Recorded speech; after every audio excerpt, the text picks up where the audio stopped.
Welcome, everybody. Happy October. Welcome to our first meeting of the month. At this time, I'd like to call the meeting to order and ask our esteemed clerk to read the adequate notice of compliance statement.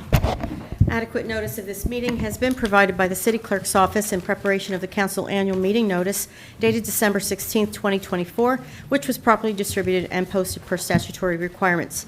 Please be advised that fire exits are to my right, your left, and at the back of the room. The city has a listening system to assist the hearing impaired. If anyone needs hearing assistance, please obtain the system at the dais and return it thereafter. Thank you so much. Roll call, please. Mr. Boyer. Present. Ms. Hamlet. Here. Ms. Kalmanson. Here. Mr. Pulowski. Here. Mr. Smallwood. Here. Ms. Toth. Here. President McTiernan. Present. All right, at this time, I'd like to call on firefighter Lemons to lead us in the Pledge of Allegiance. I pledge allegiance to the flag of the United States of America and to the republic for which it stands, one nation, under God, indivisible, with liberty and justice for all. Thank you so much. Okay, at this time, Madam Clerk, will you please read the explanatory note regarding closed session and hearings and comments? A closed session meeting as authorized by state statute was announced and held prior to the start of this meeting, and the known items for discussion were listed on the published closed session agenda. Please be advised that council meetings are broadcast live on Comcast channels 34 and 36 and Verizon channel 30 and rebroadcast on Thursdays and Saturdays on HTTV on Comcast 36 and Verizon 33. When invited to speak, please come to the lectern, clearly state your name and address, spell your last name, and speak into the podium microphone so that your comments can be understood by all and properly recorded. Whenever an audience or council member reads from a prepared statement, please give or email a copy to the city clerk at cityclerk@cityofsummit.org. To help facilitate an orderly meeting and to permit all to be heard, speakers shall limit their comments to 3 minutes. Unless you are using an electronic device to follow the meeting agenda or need it for professional emergency contact purposes, please turn it off. Thank you. Thank you so much. Do I have a motion at this time to approve the regular and closed session minutes of September 16th, 2025? So moved. Second. All in favor? Aye. Opposed? Motion carries. Council President, I just Yeah. for the record, I'd emailed Rosie just one change in those minutes, one Scribner's error. Perfect, thank you. All right, we're on to our report section of our meeting, and we'll start, as always, with our esteemed mayor. Thank you, Council President. Good evening, everyone. I have a lot to say tonight. Sorry, I'll try to be quick. First, our bike rodeo series is underway. These events are a great opportunity for our kids to get their helmets checked and to participate in an obstacle course while learning safe cycling. First one was today at the pool. It was fairly well attended, so that was great. And the next is on October 9th at 3:30 at Tatlock Park. Participants will also get ice cream. Speaking of bike safety, Officer David Kotiga and Lieutenant Tom Rich recently gave an e-bike safety presentation to all Summit middle schoolers, informing them of our city ordinance and how to ride safely. You'll also soon notice new signs downtown reminding cyclists, both traditional and motorized, to walk it, not ride it, on downtown sidewalks. Our city ordinance prohibits bicycles and scooters on sidewalks in the Central Business District and bans e-bikes and e-scooters on all sidewalks citywide. These rules are in place to keep our pedestrians safe. If you missed our live Q&A on e-bike safety, you can watch it anytime on the City of Summit YouTube channel or our Facebook page. And I always say America runs on Duncan, but Summit runs on volunteers. We are currently accepting applications for city boards and commissions. If you're interested in volunteering and helping shape our community, please visit cityofsummit.org/volunteer to learn more and apply. Our popular haunted hike is back this weekend at Martinsbrook Park. Join us for 2 nights of spooky fun, Friday and Saturday. From 6 to 7, we'll have a less spooky trail, perfect for younger kids. And from 7 to 8, we'll turn up the fright with our super spooky trail, which is still family friendly and fun for all ages. And hopefully there will be no bears this year. It's a wonderful annual Summit tradition, and we hope to see everyone there. And don't forget to register to vote if you haven't already. The deadline to register to vote in the November 4th general election is next Tuesday, October 14th. The City of Summit Clerk's Office will be open until 9 p.m. on October 14th for voter registration. Also, October is Breast Cancer Awareness Month, and as a physician, I'd just like to remind everyone to keep up with their checkups. And finally, I didn't get to do this at the last meeting, and it hadn't come to fruition yet, so I wanted to offer my sincere congratulations to Lieutenant Mike Byrne on his retirement, and thank him for his 29 years of dedicated service with the Summit Police Department. We miss him already, and we wish him well in his new chapter. Thank you. Thank you so much. All right, we're on to our city administrator report. Ms. Baldwin. Thank you, Council President. I do have a few community updates tonight to share with all of you. First of all, the Summit Free Market is coming up on Saturday, October 11th, from 8 a.m. to 3 p.m. at the transfer station. This is a great opportunity to give unwanted items a second life and pick up something new to you, all for free. So please go ahead and do that. Remember that a valid transfer station permit is required to enter. Speaking of permits, all current Summit resident transfer station and parking permits expire on October 31st of this year. Online registration is now open, and new permits will be valid from November 1st through October 31st of 2026. These permits are required for residents who park in long-term municipal lots and garages or who use the municipal transfer station at 40 New Providence Avenue. Registered permit holders with an existing online account can renew their permits at cityofsummit.org/permit renewal. There are step-by-step instructions available in the help section of the online portal for anyone who needs assistance. This is also Fire Prevention Week, and our Summit Fire Department is reminding everyone to keep an eye on your rechargeable batteries. Damaged lithium-ion batteries can explode when damaged or old. These batteries are in everything that's rechargeable, from your phone to power tools to e-bikes and tablets. Dispose of them properly if damaged. Check out our Facebook page for an informative video on what to look out for and how to dispose of them properly. A reminder that city offices will be closed on Monday, October 13th in observance of Columbus Day. That is also a parking holiday, which means parking fees will not be required for on-street parking or in municipal lots and garages. However, short-term time limits will still be enforced, so please keep an eye on the posted signs.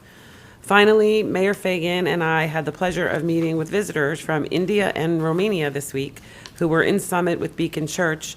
They asked thoughtful questions about how our local government operates. It was a great opportunity to share more about how Summit serves its residents. They took a tour of our facilities, and we discussed back and forth how government and things work in their respective countries, and it was very interesting. So that was a lot of fun. And that concludes my report. It's awesome. Thank you. International outreach. It's great. All right. So my council president's report, I wanted to give everybody an update on our Mount Laurel Round 4. I guess we had a mediation session a week ago from yesterday.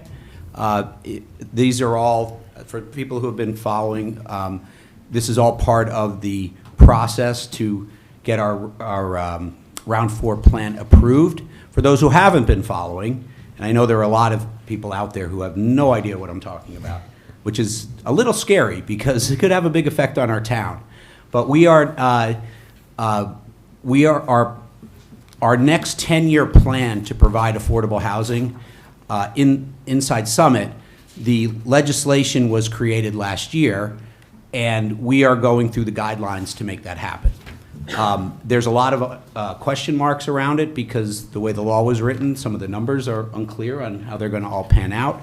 But part of the process was we would file a plan, which we did on June 30th. This council approved it.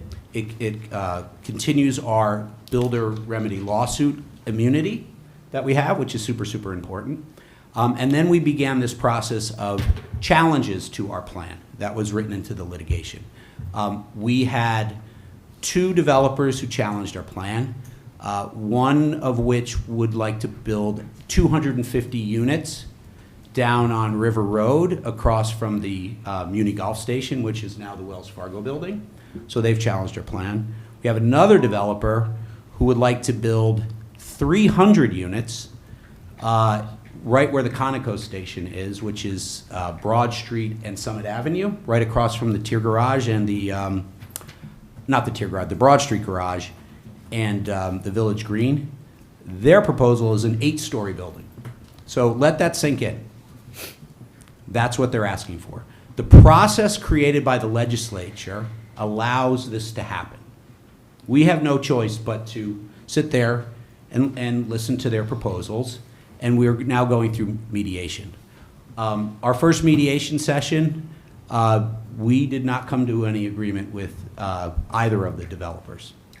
The plan is that we will have a follow-up mediation session, and we'll see where we go. Our position is we stand by our Round 4 plan.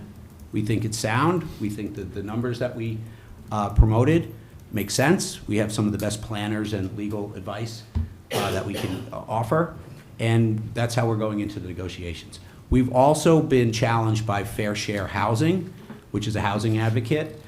They challenged 400-odd municipalities throughout the state, and we're negotiating with them as well. So that's the update. I wish I could say more, but this is legalese stuff. But we should have another mediation session sometime before the end of the month. The way the legislation was set up, if we can't come to any mediation, we'll go before a court master with recommendations from the mediator and the presiding judge who sat in on the mediation. And then we'd have to debate our positions in front of a judge. And we'd see where that happens. So this process is going to pick up speed, and I would urge everybody to stay tuned, because it does have the possibility it could really, really impact our town if these developers get their way. Hopefully they won't. Again, we're pretty confident in our numbers, but it is something to be aware of. And again, this is a process. It's dictated by legislation, and we're going through that process. Okay. And that is my report. Okie doke. All right, Madam Mayor, we have a proclamation this week, I understand. We do indeed.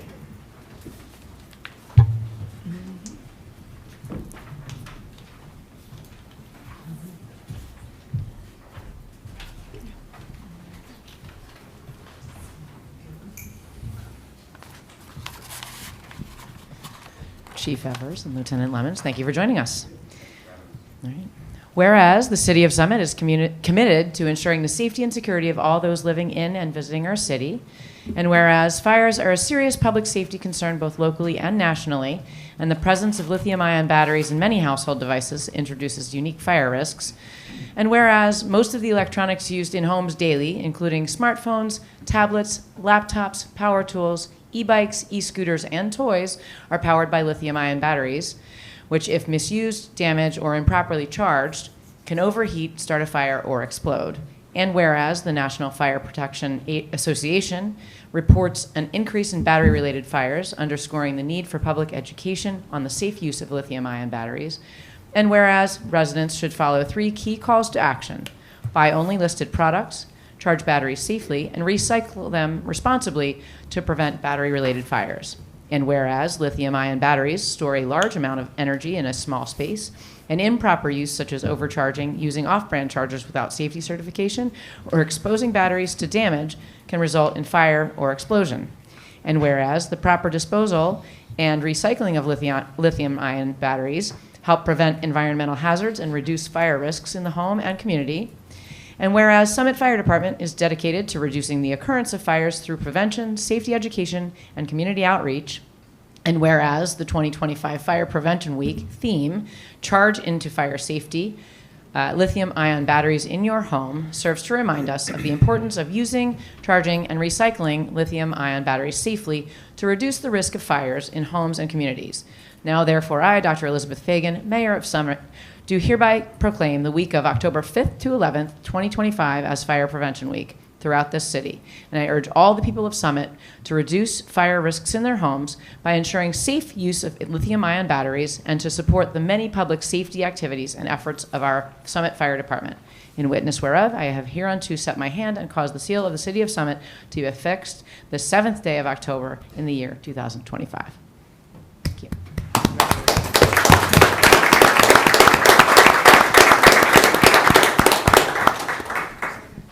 Thank you, Madam Mayor. My name is Lieutenant Matt Lemons. I'm with the Summit Fire Department. From phones to power tools, Summit Fire Department urges residents to know the risk of lithium-ion batteries this Fire Prevention Week. The theme for Fire Prevention Week, October 5th to the 11th, 2025, is Charge into Fire Safety, lithium-ion batteries in your home. The Summit Fire Department is teaming up with the National Fire Protection Association, the official sponsor of Fire Prevention Week for more than 100 years, to promote this year's Fire Prevention Week campaign, Charge into Fire Safety, lithium-ion batteries in your home. It highlights how important it is to buy, charge, and recycle lithium-ion batteries safely. Most of the electronics that we use in our homes every day, smartphones, tablets, power and lawn tools, laptops, e-cigarettes, headphones, and toys, to just name a few, are powered by lithium-ion batteries. In fact, most everything that's rechargeable uses this type of battery. If not used correctly or if damaged, lithium-ion batteries can overheat, start a fire, or even explode. To reduce these risks, look around your home. It's important to know which devices are powered by these batteries. Lithium-ion batteries are powerful, convenient, and they're just about everywhere. This year's Fire Prevention Week campaign helps people understand the importance of using these batteries correctly to prevent fires in the home and to follow the buy, charge, and recycle safely approach. Buy only listed products. When buying a product that uses a lithium-ion battery, take time to research it. Look for a stamp from a nationally recognized testing lab on the packaging and product, which means that it meets important safety standards. Many products sold online and in stores may not meet safety standards and could increase the risk of fire. Charge devices safely. Always use the cords that came with the product to charge it. Follow the instructions from the manufacturer. If you need a new charger, buy one from the manufacturer or one that the manufacturer has approved. Charge your device on a hard surface. Don't charge it under a pillow, on a bed, or a couch. This could cause a fire. Don't overcharge your device, unplug it, or remove the battery when it's fully charged. Recycle batteries responsibly. Don't throw lithium-ion batteries in the trash or recycle regular recycling bins because they could catch fire.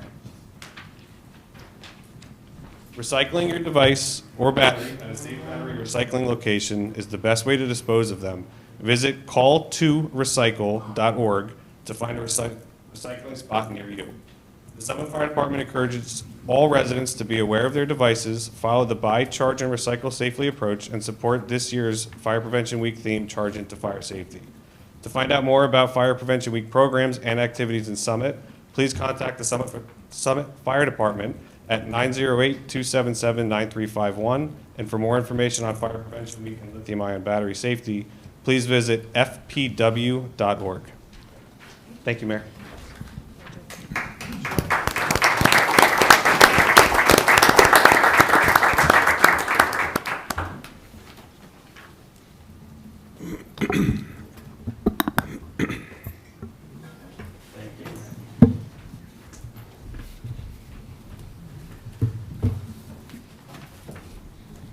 That was a great public service announcement. At this time, we are up to our historical minute portion of our meeting. Councilman Pulowski, do you have a historical minute for us this meeting? I do, thanks very much. Tonight I'm going to present on our good friend Gilbert Einer Oren, we all knew him as Gil, who departed this life on September 24th. We could just have a quick moment of silence before I start.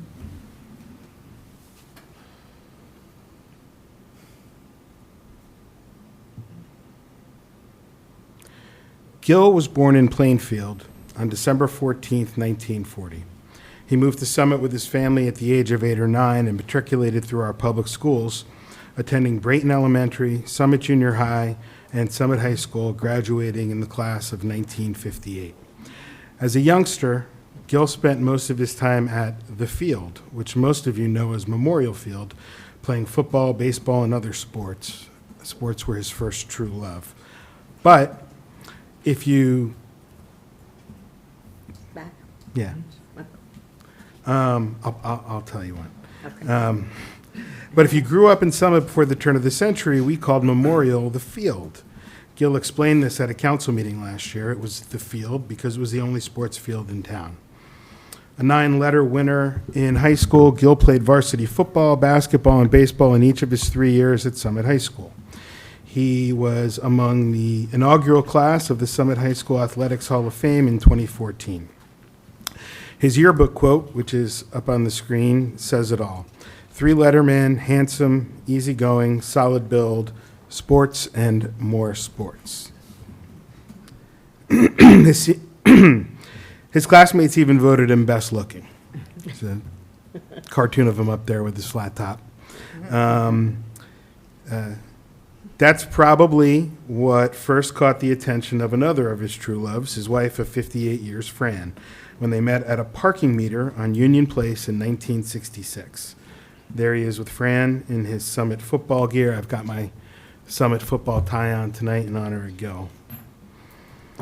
Before that, Gil graduated from Middlebury College in Vermont in 1962. He played football all 4 years, as well as freshman basketball and baseball as a sophomore and a junior. He was president of his fraternity, Sigma Phi Epsilon, as a senior. You may notice on there it says he's living in Jackson, Tennessee. The family moved there for about a year, during which time they either took a train or drove to every one of his football games up in and around Vermont.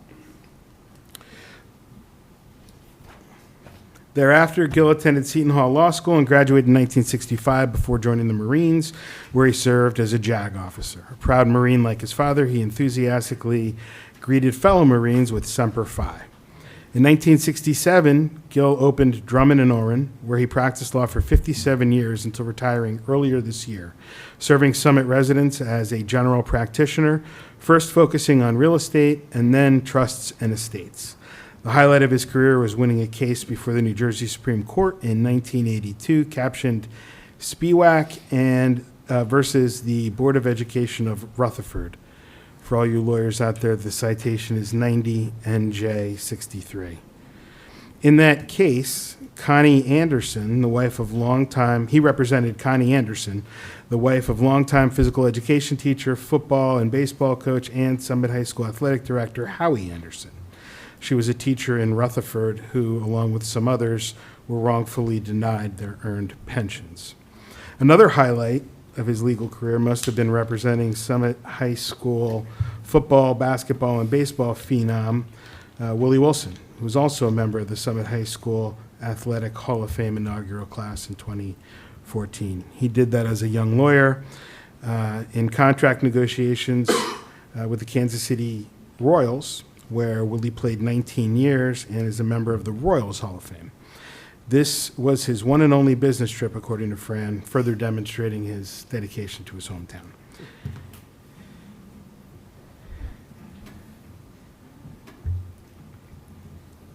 Not seeming to get anywhere else.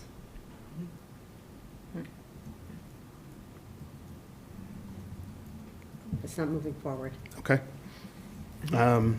Well, there was a picture that I was going to say, here he is at Super Bowl 21 with Howie and Connie up front and Willie Wilson 2 to his left.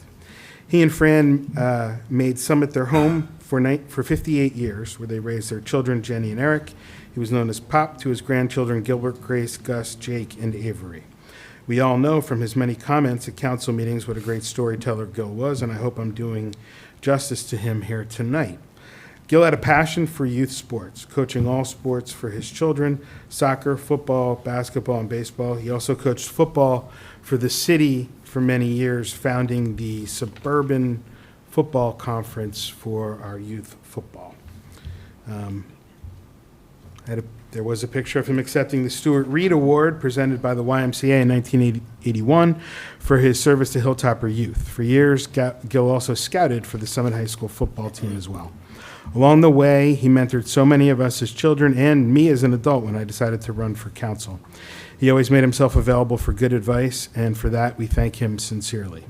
Always civic-minded, Gil was a fixture at council meetings in recent years. And as a building owner uptown, and Gil will tell you it's uptown, not downtown, in this city, he served with SDI, the Substandard Housing Board, and other civic organizations. Gil also spent a good deal of time looking after Andy Anderson, one of our special needs residents you may have seen a gazillion times walking around town. Gil drove him to away football games for decades and was the best man at Andy's wedding. If you ever wondered how you saw Andy walking as you left for a game and he still beat you there, now you know. A man of God, Gil was active in his church 50 years, Central Presbyterian, larger than life. There was a photo of him emceeing an event in a Celebrate Summit t-shirt. What I will remember most about Gil is that his passion for Summit was contagious. Gil remains an inspiration to me and others I know to give back to the city that has given us all so much. Gil passed at Overlook Hospital in Summit on September 24th, surrounded by his loving family and listening to the classical music he so adored. Services and an SHS football celebration will be held at later dates, which will be announced on the Bradley Funeral Home obituary page. Condolences may be shared with Gil's family by mail or through the www.bradleyfuneralhomes.com website.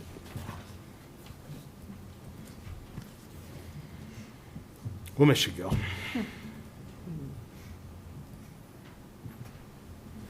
Thank you, Councilman Pulaski. I think we all will. He's a great man and a fixture in Summit, and I think our community is going to miss him as well. Okay. We're now on to our ordinance for hearing section of our meeting. We have 3 to get through today. So at this time, Madam Clerk, will you please read the first Capital Projects and Community Service Ordinance 25-3356? An ordinance of the City of Summit, County of Union, New Jersey, repealing Section 2-29 Historic Preservation Commission of the Revised General Ordinances of the City of Summit and creating a new Part 5 Historic Preservation of Chapter 35 Development Regulations. Thank you very much. Councilman Smallwood. I think that's me. Oh, Woman. you're going to do this one. I am, yes. Mr. Councilman Pulaski. So, Apologies. thank you. This is ordinance number 25-3356. I think a little history will be helpful in starting this hearing. This ordinance is a long time coming. Decades ago, the Historic Preservation, or HPC, expressed interest in a stronger ordinance than the one that we have. The HPC has always been an advisory board, and when a historic property owner wanted to do something that needed sign-off of the zoning board, it would refer the file to the HPC for a review. Now the HPC wanted, at some point, the HPC decided they wanted a very strong ordinance, one that would allow the HPC to reject requests for certain demolitions and proposed renovations. That would have required the HPC to become a judiciary board with a budget, open public meetings, and its own legal counsel. Under the prior Common Council, the city paid $10,000 to Barton Ross, the foremost expert on the subject, to draft a strong ordinance. And I believe Councilwoman Toth was on the HPC back then, and she still may be in favor of a stronger ordinance, but I think she would agree that the one we're introduced, or having a hearing on here tonight, is a good start. And I know my dad would like a stronger one too, along with many other Summit residents. But the council and most of Summit never had an appetite for that kind of an ordinance. A person's home is their castle, and if they want to knock it down, that's their God-given right. Still, we lose historic homes every year. It alters our streetscapes and the character of Summit along the way.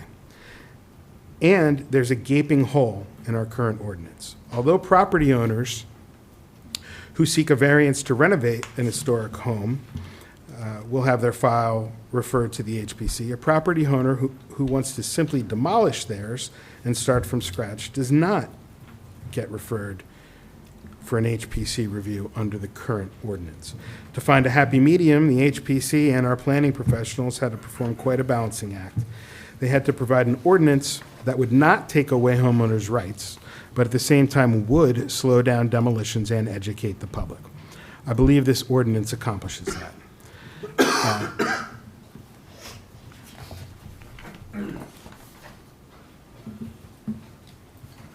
So this ordinance maintains the Historic Preservation Commission as a purely advisory body whose focus is both to educate the public and help protect Summit's historic character.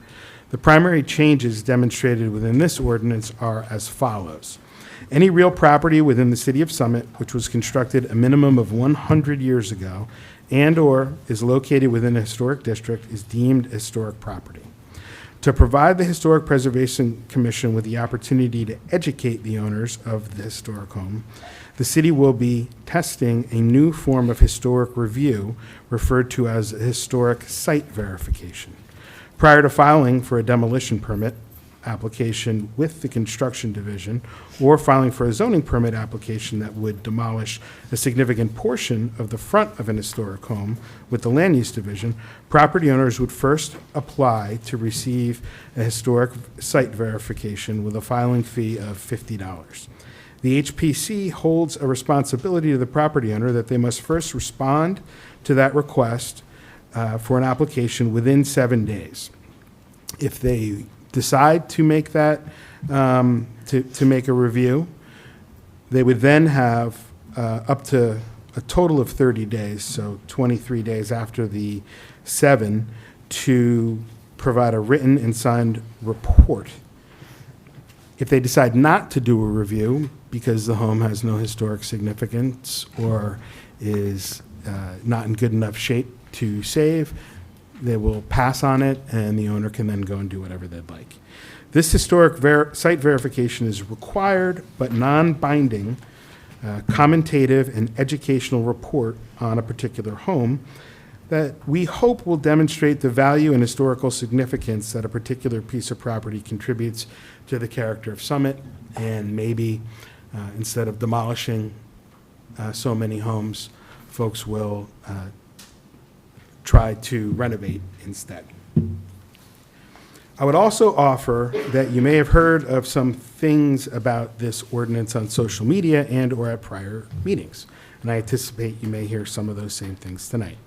First, as I just said, this ordinance in no way empowers the HPC to make a binding determination about what a homeowner may and may not do with their property.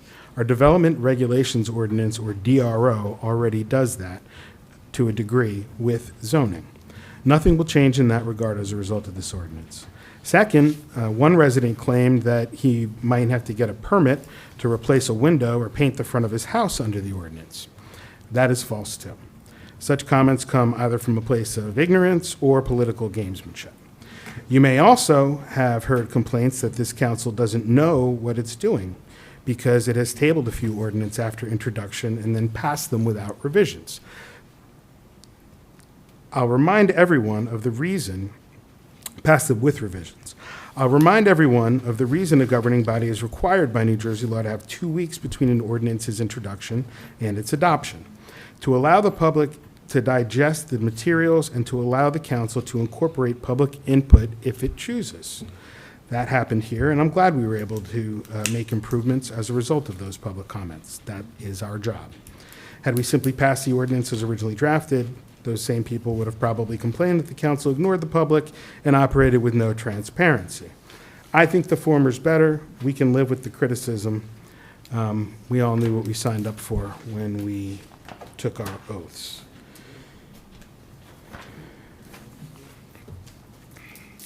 But the public should know all of the facts so it can decide for itself what's a valid criticism and what is just politics. With that, I move for a hearing on ordinance 253356.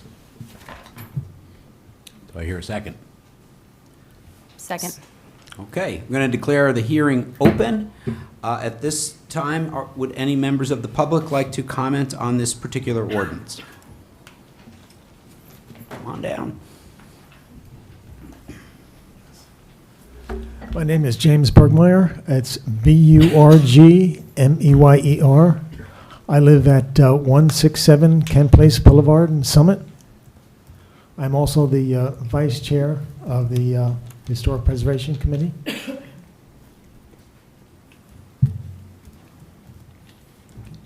Yes, I've been a member, I've been a citizen of Summit for 73 years. And over the past decade, I've noticed some changes in Summit. There's been a lot of teardowns. And I just think that a lot of people come to Summit because it's the architectural character of Summit. But if we keep tearing it down, we'll lose all that character. I think that, right now, on the Historic Preservation Committee, we get applications from the construction department where a applicant wants, or they ask us on the Historic Preservation Committee what we think about putting an air conditioning unit on the side yard setback. But tearing down a house, we have no say, and I think we should. I think right now, there's not a building in Summit that's not protected. If you take Twin Maples, that's on the historic registration. And if for some reason they wanted to, sell the property and a developer came in there, they could easily rip it down. What really protects homes like that, or any building, is a strong ordinance in the council. So, I mean, an example of a historic home that was torn down about a month ago or less was the 68 Valley View.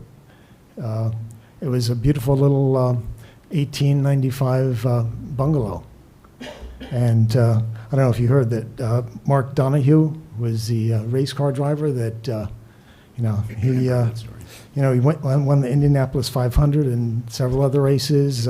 He was in the International Motor Sport Hall of Fame, Team Penske Hall of Fame.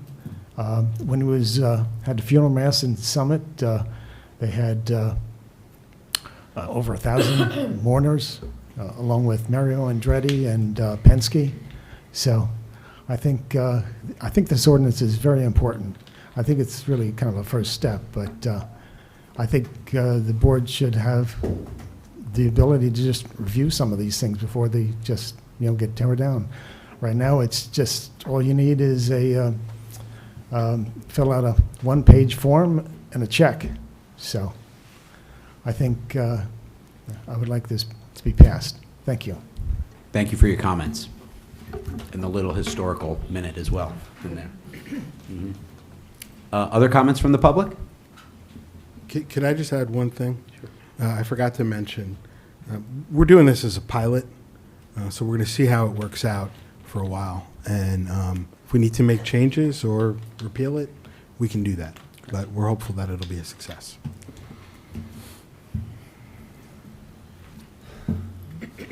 Good evening. I'm Diego Hoik, Argyle Court, and I'm sure Bob is not surprised to see me here. This ordinance is an exercise in taking away Summit's homeowners' property rights.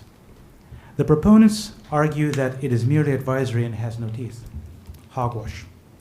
If it has no teeth, then this council is passing an unnecessary tax and an even less necessary delay to any project. We have enough red tape to start any project as it is. But I don't think that this is merely an attempt at doing nothing. I suspect that the proponents of this ordinance are serious and really want to regulate taste and tell their neighbors what they can and cannot do on their property. At a minimum, this ordinance creates uncertainty that may reduce homeowners' property values for two reasons. First, we have no idea how seriously the so-called advisory opinion will be taken into consideration by the city and its offices. And also, there are no criteria as to what constitutes a historic home other than age. The point about criteria is critical. Today, a homeowner can use the well-defined criteria outlined in cities' development regulations to challenge any decision, for example, to deny a permit. However, due to the lack of criteria in this ordinance, a homeowner would be hard-pressed to find a basis to a challenge to a Historic Preservation Commission decision. I agree that preserving historically significant homes is valuable, but this ordinance does not do this. This ordinance is a power grab that could convert a Historic Preservation Commission into the Summit HOA. Ayn Rand, her architect hard work has become a beacon of freedom-loving people around the world. At some point in the Fountainhead, he is asked, "My dear fellow, who will let you build that way?" His retort, "That's not the point. The point is, who will stop me?" Well, this ordinance will. It gives our city government new powers to stop property owners from exercising their property rights.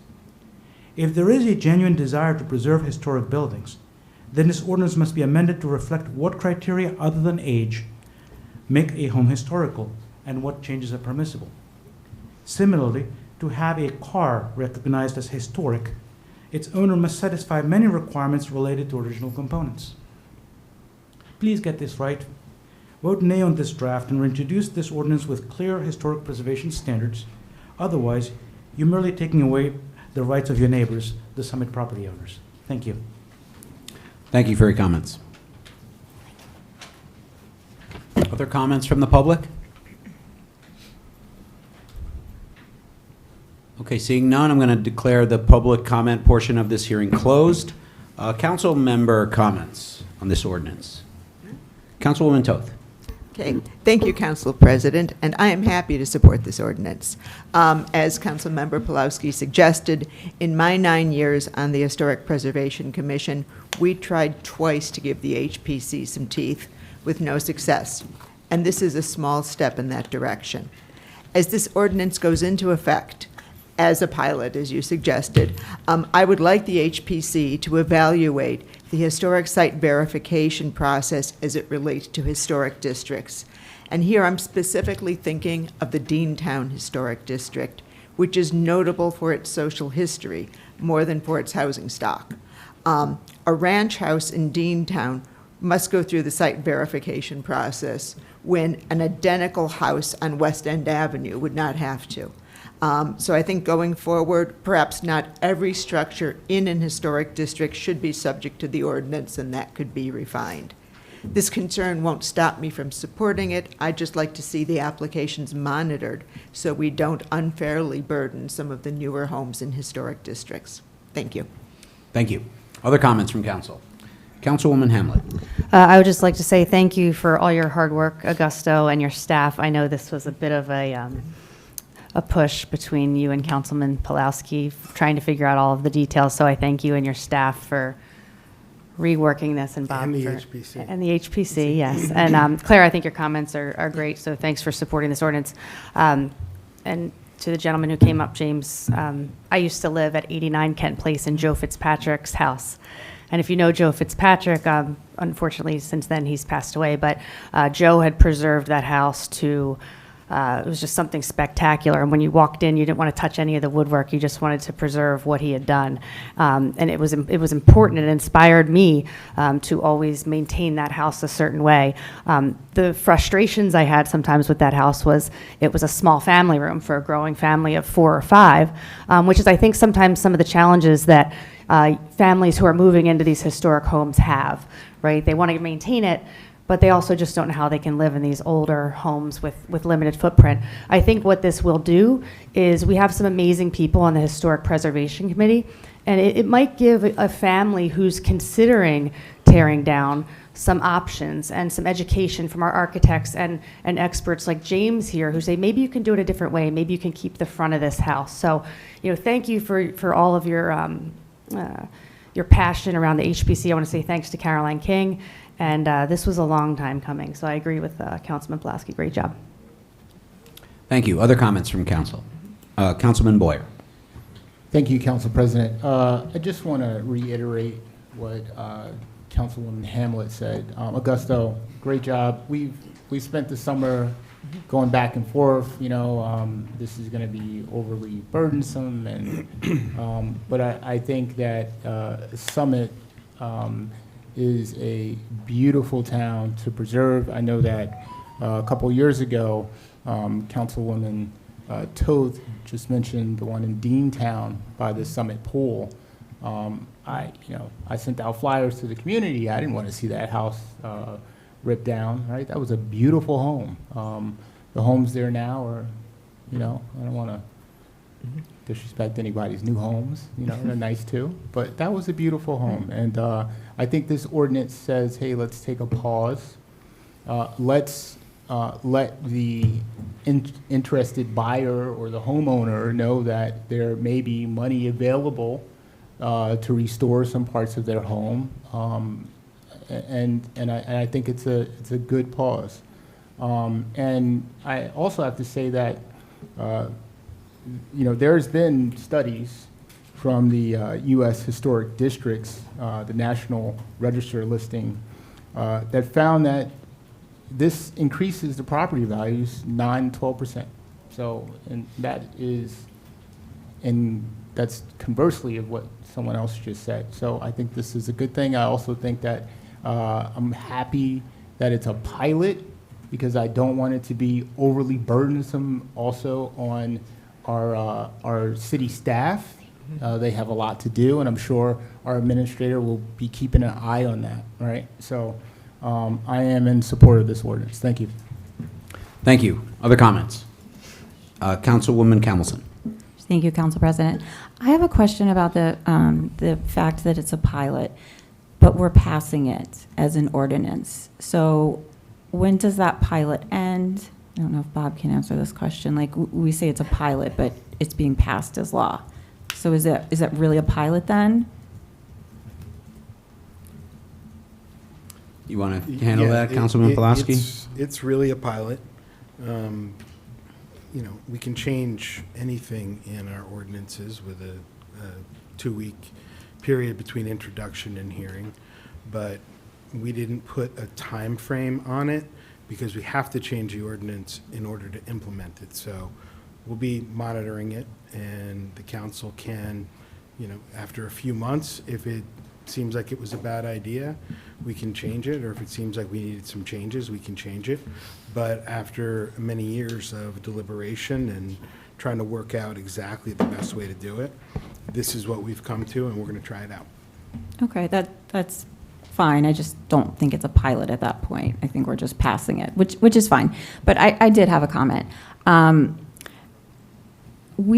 I think we can all agree that preserving historic buildings is important and it's valuable. My problem with this ordinance is I think it goes too far. I like the portion about the historic preservation being notified before anything is demolished and having a say and coming and, you know, talking to the homeowners. But I feel like it goes too far in, you know, if somebody has a problem with maybe their porch gets damaged or something like that, and they need to do something more quickly, or perhaps maybe they know they're not going to be able, they know they're going to be able, I'm sorry, they're going to need to go the most affordable route, and they're not going to be able to take this advice. There's no provisions for anybody to bypass that. Is that right? Through you, Council President. To clarify, so the scope of work that would be encompassed in a historic site verification is defined in the ordinance as, for the purposes of this ordinance, a demolition or a partial demolition. It's to the frame of 50% or greater of the principal facade of a structure, so 50% of the exterior walls of the front side of the structure facing the street, or 50% greater of the total volume of the building. If that is being demolished or plans are presented where this is being demonstrated, this building would be sent for historic site verification. So in the bits of feedback that our office received when we were working with the planner and zoning officer to prepare this, and HPC, is that one of the primary comments was, we do not want to tell people what siding to put on their house, particularly, you know, we could recommend it. We're not going to make you do that. We do not want to tell you what kind of windows you should put in. We'll make a recommendation, but we're not telling you to do it.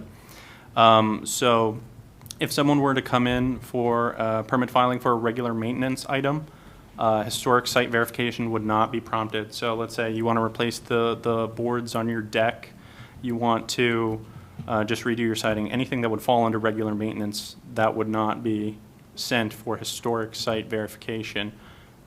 This would just be a preface towards anything that materially alters a large portion of the structure itself, and preface a UCC demolition permit application, which has a specific standard. Thank you, Augusto. So if I have a porch and it's decaying and it's falling off, and I need to get it taken care of, and I know that I'm not going to be able to rebuild it, and I'm just going to have to do the least expensive option of maybe steps or something like that. Is there any way to bypass that, this ordinance, or no? Does it still needs to go through the HPC? I don't believe that that kind of work would be flagged for reference to the HPC in the first place. So I do not believe so. Okay, thank you. Councilman Smallwood. Thank you, Council President. I actually agree with Mr. Hoyk that, just because something is old doesn't necessarily mean that it should have to go through rigorous regulations. I think this is something and a good opportunity for us to streamline our permit processing as it is. I know I hear quite often that it's an arduous process to get permits. So I would encourage us to review our process of getting permits in the first place.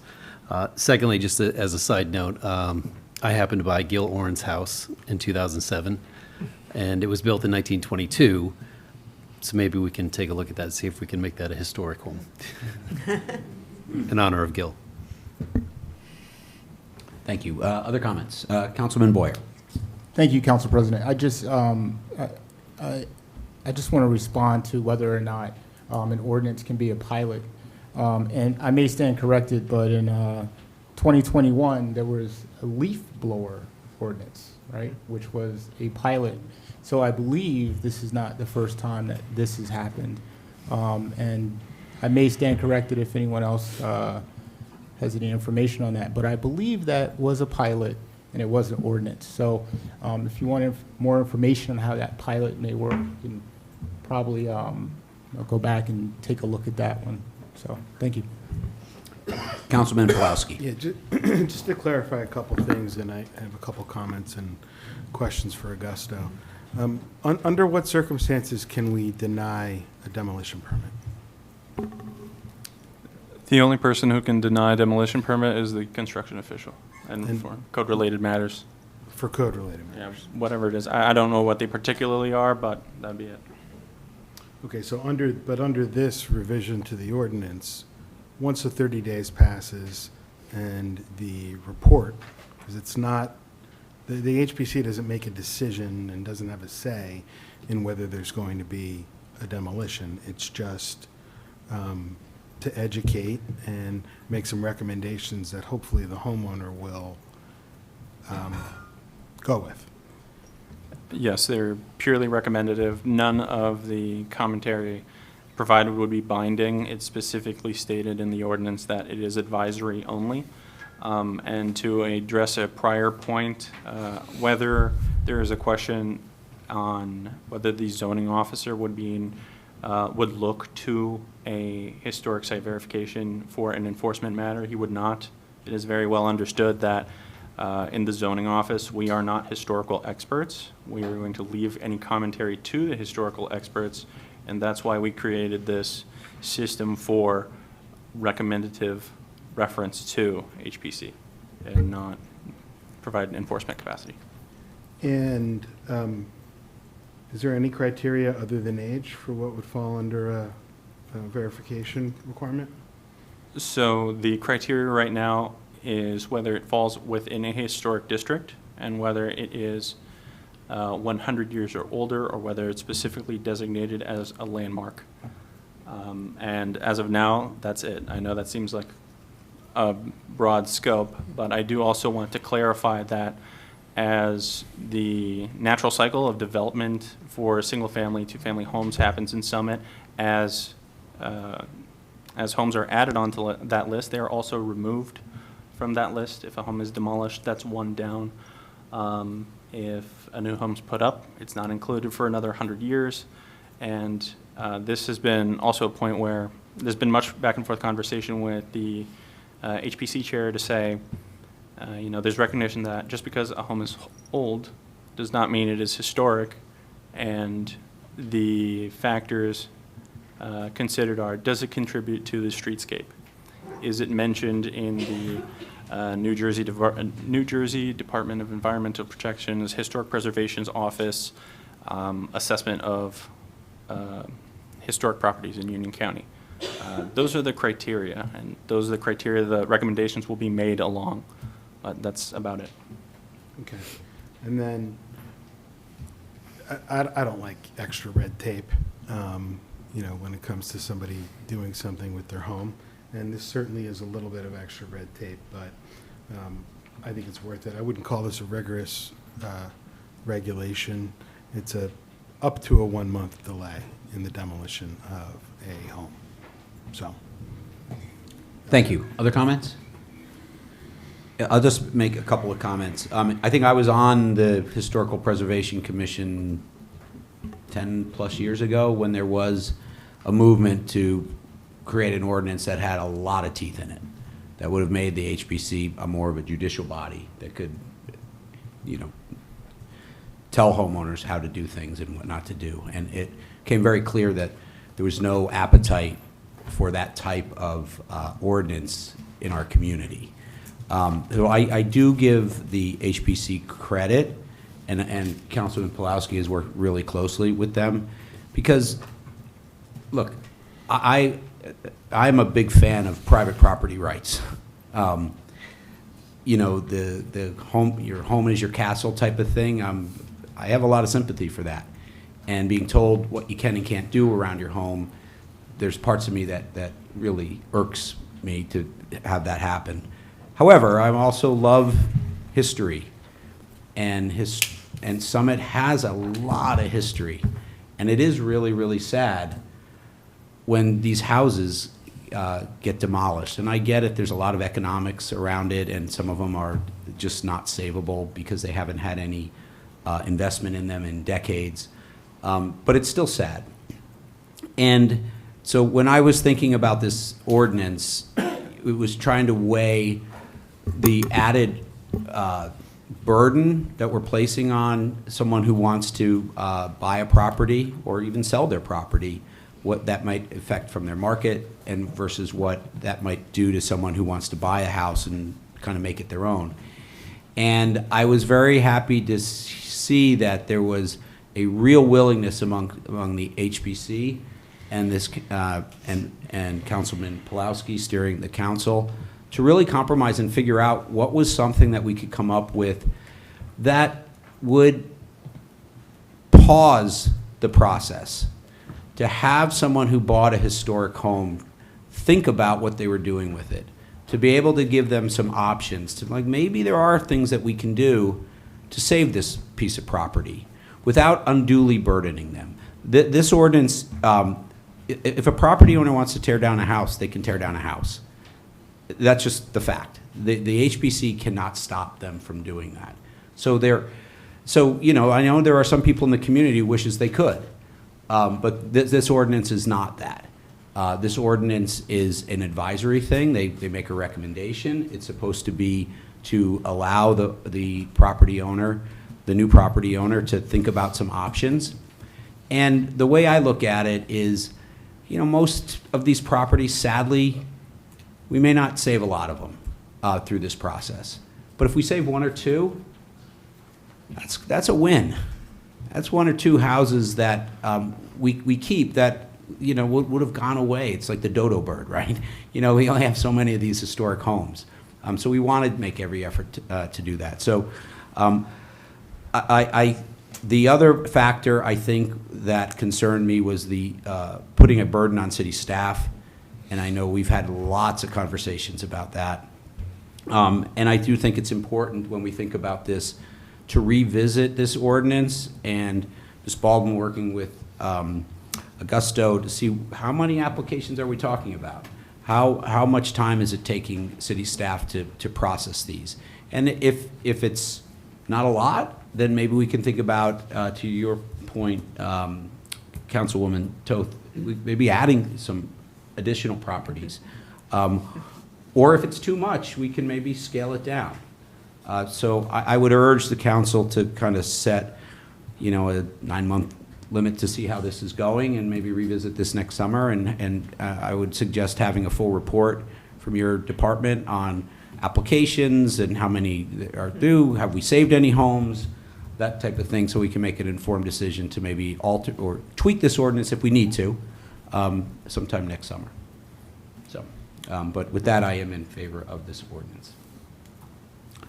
Okay, any other comments from council? I just have one. Yes, Councilwoman Ham. I would just say if Augusto's in charge of doing a data analysis on the historic preservation ordinance, we're all in good hands, because he can find his way around a pivot chart better than anybody in town hall. So I think we're in good hands with him analyzing this data. If anyone's any data, just go to that gentleman right there. All right, with that, I'm going to close the hearing on this ordinance, and we're going to move on to the second ordinance for hearing. Madam Clerk, will you please read the second Capital Projects and Community Services Ordinance 25-3357? Ordinance of the City of Summit, County of Union, New Jersey, amending Chapter 35, Development Regulations by repealing the existing Morris Broad Crossroads Overlay Zone District to be replaced with a new zone district that retains the intent of the overlay zone. Thank you so much. Councilwoman Hamlet. Thank you, Council President. This is ordinance number 25-3357. This ordinance, the Morris, it's a little long, so bear with me. The Morris Broad Crossroads Overlay Zone, otherwise known as the MBC, was originally created in June 2024 to replace the prior Broad Street West redevelopment plan. These parcels, collectively known as the Firehouse site, include the Chestnut Public Parking Lot, the privately owned Finger Lot, the old Firehouse site, and the office building, which is Lot 4. These parcels comprise a total tract area of approximately 1.5 acres, with frontages on Broad, Morris, and Cedar. This MBC overlay zone ordinance created a new zoning framework for the site, which established the permitted usage and development criteria based on extensive community input, thanks to all of you. The MBC overlay zone was designed to achieve several community goals: repurpose the site, given the relocation of the fire department, generate revenue for the city at the point of sale and annual tax assessment, satisfy a portion of the city's affordable housing obligation, and maintain existing public parking and designated parking for St. Teresa's Memorial Hall, and develop the site in a comprehensive manner that is consistent with the character of Summit and complements surrounding land uses. Now, why are we here tonight? On September 3rd, 2025, the Summit Common Council introduced the ordinance 12144 to repeal the existing Morris Broad Crossroads Overlay Zone to be replaced with the new ordinance, which maintains much of the original zoning framework. This ordinance was prepared for two primary reasons: to modify the bulk requirements to account for the approved land swap with the private owners of Lot 2. It also modifies the overlay zoning to standard zoning in accordance with the city's fourth round housing element and fair share plan to maximize its affordable housing credits. So one of the reasons why we had to go from an overlay zone, which was initially the recommendation from our planners, to a true zoning is so that we could be in compliance with our housing element and fair share plan. We are doing this also to create a comprehensive track, because that will obtain a better hopefully a better bid price when we sell the property, because now it's a comprehensive track that includes the Finger Lot. So if you're wondering why we had to do this a few times, there's a lot of very specific reason for that. And I just want to thank our planners and our city staff for doing all of this work, and hopefully we'll be able to get these properties out for sale and get the best price for Summit. So with that, I would like to introduce this, open the ordinance for hearing. Awesome. Do I have a second? Second. All right, I'm going to declare the hearing open. At this time, would any members of the public like to speak about this ordinance?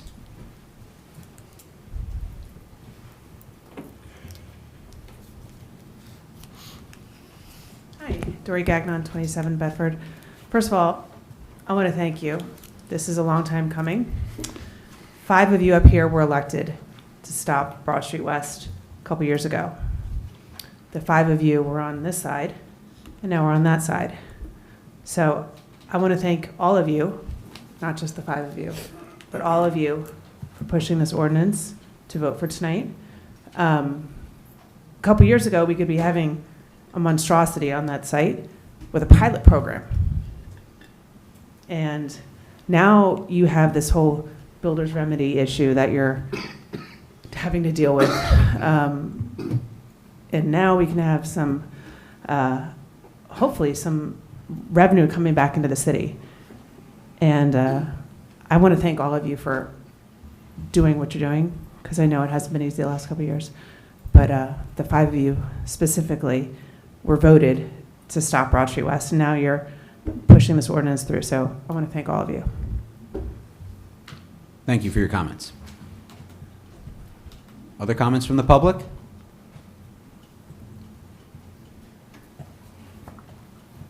All right, seeing none, I'm going to declare the public comment section of this hearing closed. Comments from council? Council comments? Councilman Pulowski.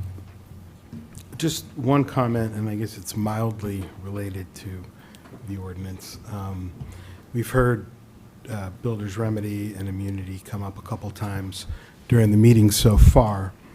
And I just want to remind everybody that under the new legislation, we have our immunity because we filed our plan on June 30th.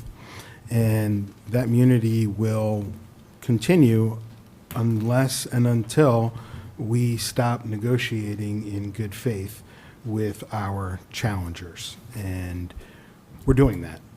We are providing viable options for affordable housing to meet any obligations that any court may impose.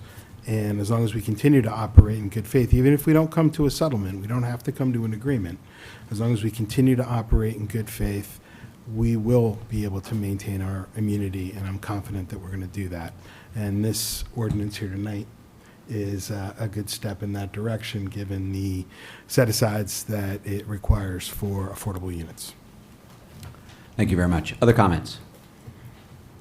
Yeah, I would just add, this ordinance was a long time coming. This has been, for those, people at home who've been following this, this is complicated stuff. Ms. Gagnon talked about this kind of coming out of the Broad Street West issue that we went through several years ago. And this council has been pivoting now on this for a couple of years. It's slow. Real estate takes a long time to kind of make changes on. We had to acquire this finger lot. We successfully did that over the summer. And then looking at this through the lens of Mount Laurel Round 4, we had to change the ordinance to quote-unquote harden it to tell any builder who's going to bid on this is going to have an affordable housing requirement as part of, and they'll know that going in when they look to bid on this.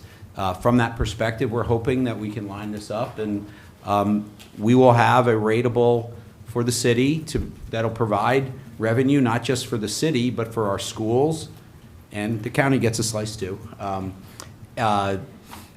that can pay for the services that we all deem so important in town, including hopefully a price where we can maybe pay down some debt, would be my recommendation for what we do with the sale price. So we're getting closer. Stay tuned. I'm hoping that we'll further this, but this is a really important first, not a first step, but I don't know, a third, fourth, fifth step along the way to make this happen. Okay. One more comment? Just a quick comment, just to remind everybody who didn't know, we just passed at the planning board a master plan consistency review. So that was another step in this process. And then once the public auction is complete, that developer will need to go through a full site plan application. So just two things. Yep. Okay. Any other comments? All right, I'm going to declare this hearing closed. Now, there's a third ordinance for hearing on our packet today. However, because they didn't get to this at the planning board the other night, and I think for those of you who were there, it went till 2 in the morning. So they had to defer the review of this particular ordinance. So that means we need to defer the hearing on this ordinance until November 5th. That'll be after the next planning board meeting. So we'll get to that then. Council President? Yeah. I think there may be an intention to table this ordinance if it's. Oh, that's right, because there might be an opportunity to change it a little bit. Because the introduction replaces this one. So you Yeah. may want to consider that. Thank you for the correction, Yes. Madam Clerk. So if you noticed, we do have an introduction. I think we are going to take this opportunity because this has been deferred. There are 1 or 2 little changes that we're going to make in the ordinance to give a slightly different version to the planning board with some improvements. That will be introduced later here. So I think what I'd like to see if there's a motion then to table this ordinance that it was up for hearing today? So moved. Okay. All in favor? No, second. Oh, do I need a second? Second. Second, do I need a roll call? Can I just make a comment? All in favor. What's that? The voice Okay. vote is fine. All right, all in favor? Aye. Aye. Opposed? All right, so this is tabled. Okay. Council President. Is that order? No. All right, now we're on our section for ordinances for final consideration. We'll just have two. Madam Clerk, will you please read the capital projects and community services ordinance number 25-3356? An ordinance of the City of Summit, County of Union, New Jersey, repealing Section 2-29 Historic Preservation Commission of the Revised General Ordinances of the City of Summit and creating a new Part 5 Historic Preservation of Chapter 35 Development Regulations. Thank you very much. Councilman Pulowski. This is ordinance for revisions to the Historic Preservation Ordinance. Having just heard the hearing, I move to adopt this ordinance. Do I hear a second? Second. Okay, roll call, please. Mr. Boyer? Aye. Ms. Hamlet? Aye. Ms. Calmonson? Nay. Mr. Pulaski? Aye. Mr. Smallwood? Aye. Ms. Toad? Aye. President McTiernan? Aye. Motion carries. Okay, we're on to, Madam Clerk, will you please read the second ordinance for final consideration, Capital Projects and Community Services 25-3357? Ordinance of the City of Summit, County of Union, New Jersey, amending Chapter 35 Development Regulations by repealing the existing Morris Broad Crossroads Overlay Zone District to be replaced with a new zone district that retains the intent of the overlay zone. Thank you so much. Councilwoman Hamlet. Thank you, Council President. This is ordinance 25-3357, ordinance of the City of Summit, County of Union, amending the Chapter 35 developmental regulations by repealing the existing Morris Broad Crossroads overlay zone to be replaced with a new zone that retains the intent of the overlay zone. Having just introduced that ordinance, I would like to You had the hearing. yeah, sorry, as we just had the hearing, I'd like to introduce this for final consideration. Do I hear a second? Second. All right, roll call, please. Mr. Boyer? Aye. Ms. Hamlet? Aye. Ms. Calmonson? Aye. Mr. Pulaski? Aye. Mr. Smallwood? Aye. Ms. Toad? Aye. President McTiernan? Aye. Motion carries. Okay, so we're not doing number 3. All right, that'll take us to ordinances for introduction. At this time, Madam Clerk, will you please read Capital Projects and Community Services, ID 12211? An ordinance amending the Code of the City of Summit, Chapter 35, Development Regulations Ordinance, Article 7, Terminology, various subsections of Article 9, General Zoning Provisions, Article 14, Design and Performance Requirements, and relocating the Development Design Guidelines from Attachment 1 to Part 2 zoning. Thank you so much. Councilwoman Hamlet. What page on the packet are we? Ordinances for introduction. Page 6. 6. You're just reintroducing with Yeah. some minor changes. This isn't, we just tabled the ordinance, we're reintroducing with some minor changes, so it'll go to the planning board for their review. And then it'll come back for hearing. So you just want to introduce the ordinance? But don't we want to just table it? No, we sorry? already did. We already No, tabled it. No, you tabled the previous Tabled the version. original. Oh, so we're just, This is the new version. got it, okay. The insert. The insert, okay. Sorry. Oh, so you got, so the correct one The is- corrected. This is the Correct. correct, okay, got it, sorry, I apologize. This was a tricky one for our computer system. So this is ordinance, City of Summit, County of Union, New Jersey. City of Summit adopted a new Chapter 35 Developmental Regulations Ordinance, DRO of the City Code in 2020. The DRO is a living document which is intended to be updated from time to time as deemed to be necessary for the purposes of refinement, adjust policy decisions, and address emerging land use issues. The DRO amendments contained herein are based on the Planning Board's recommendations derived from a periodic review of the ordinance. These ordinance amendments will better align the city's developmental regulations with its adopted master plan goals, objectives, and policies. So I would like to introduce this ordinance to then send to the planning board. And I would say that I would thank Councilwoman Toth for her comments. We've been going back and forth with the chairman of the planning board, so obviously value her comments as a longtime zoning board member. Thank you. Do I have a second? Second. All right, roll call? Mr. Boyer? Aye. Ms. Hamlin? Aye. Ms. Kelmanson? Aye. Mr. Pulaski? Aye. Mr. Smallwood? Aye. Ms. Toth? Aye. President McTierney? Aye.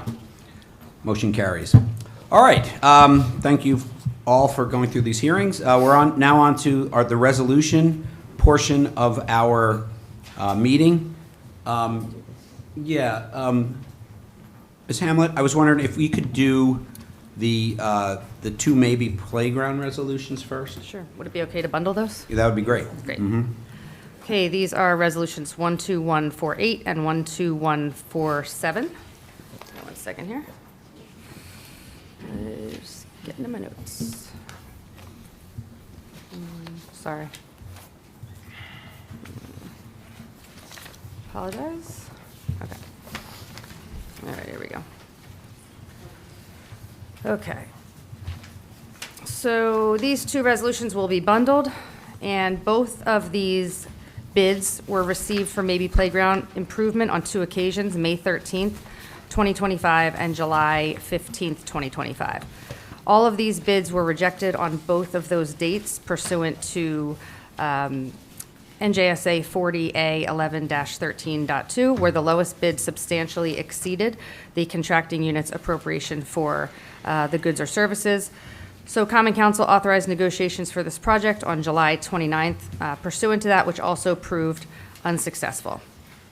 So both of these, we are very excited, in summary, to finally be able to award the two contracts to bring the Maybe Playground to life. So I want to thank our Parks and Recreation Department, David and Mark, for all of, and the advisory committee for all of their hard work on this. It's been an extremely long process, dating all the way back to 2022 and including Mayor Radist, when the Playground Master Plan and the Maybe Playground Subcommittee went through just so much work in order to get this done. Several meetings were held with stakeholders, including parents of children with special needs, seniors, neighbors of the park, to come up with a design that would bring Summit's first 100% ADA accessible, sensory-friendly, intergenerational playground to life. I've heard David say that 1,000 times. $1 million was fundraised for this project, including the Green Acres Jake's Law grant, along with other state, county, and local grants. Meeting all of the requirements of Jake's Law's playground was an extremely arduous process, but one that was well worth to bring this amazing playground to fruition. Thank you to all the residents who have donated to this project. You really have helped make this a reality, and we could not be happier with the results. Playground where all the components are accessible to all the children, regardless of their need level, including those who are bound to wheelchairs. The Communications Board will give individuals without a voice a way to communicate. The dual-lane zip line will be a fan favorite, and the beautiful main structure guarantees equal access for all. There will also be an area with a sensory musical garden, special swing benches designated with senior citizens in mind, game tables where all of the different generations can come together. There will also be the beacon climber in the playground, which will bring Summit's history to the center of the park as well. And I would just like to, it will also include a beautiful new basketball court being completed as a part of this project. So I am very excited to have been a part of this. I just want to thank everybody for all their support. I'd like to move forward with this resolution. Second. All right, at this time, is there any members of the public like to comment on this resolution?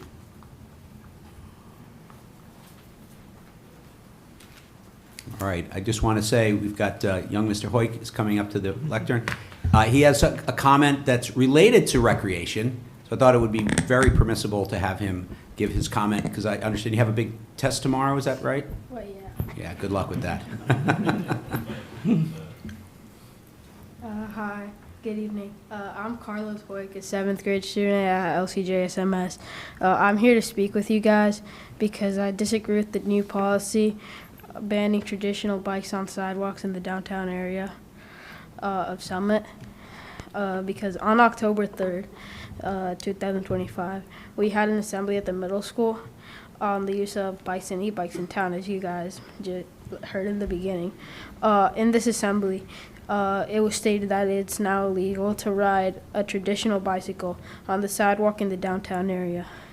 The penalty that was stated at the middle school was that your bike would be confiscated and you'd have to pay a fine of up to $500 for riding your bike on the sidewalk.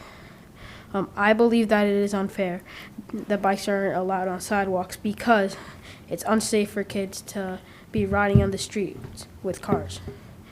For example, my little brother, he's 8. What if he falls on the street and gets run over by a car on the way to Sweet Nothings because he's on the street, and that's like really dangerous for him? Like, cars are bigger and faster than us. I'm not particularly very tall. And what if a car doesn't see me and I get run over? I'll probably die. And I don't want that to happen. I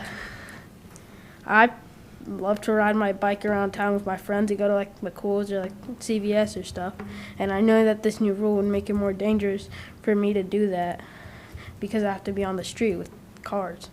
I understand that it's dangerous for e-bikes to be used on sidewalks, and I agree with that. But in my opinion, that's not the case with a traditional bike.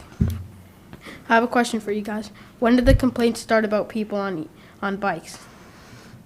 We started hearing so many complaints about so many complaints and accidents when e-bikes became so popular. Before that, there was no problem with riding your bike on the sidewalk.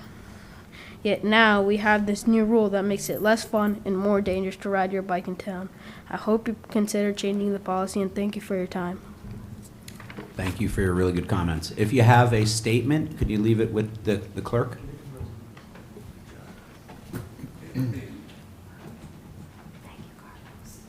Good luck with your test tomorrow. All right, other comments from the public? All right, comments from council? Councilman Boyer. First of all, I want to thank that young man for coming up and expressing himself. That was truly awesome, and that's what it's about, to be at such a young age, to come up and state his opinion about what he thinks is fair and is right. I applaud that young man, and Diego is raising his son right. I will also say that there's been another young man who reached out to me on Instagram, who is a classmate of my daughter's, and said, Councilman Boyer, and this kid like flies up and down the street, you know, he's finally wearing a helmet on his e-bike. He says, Councilman Boyer, it's unfair that I have to ride my e-bike in the street. You know, can you change the laws? And you know, I applauded him too. I said, but you know what? You know, you're 12 and you're like reaching out to your councilman on Instagram, right? Like, you know, that is really good. And I told him, I said, give me a call and we'll discuss it and wear your helmet. Riding bikes downtown. Listen, we have a nice commuter bike storage place now. There have been some incidents. You know, our downtown is very populated, and unfortunately, kids ride their bikes pretty crazy downtown, right?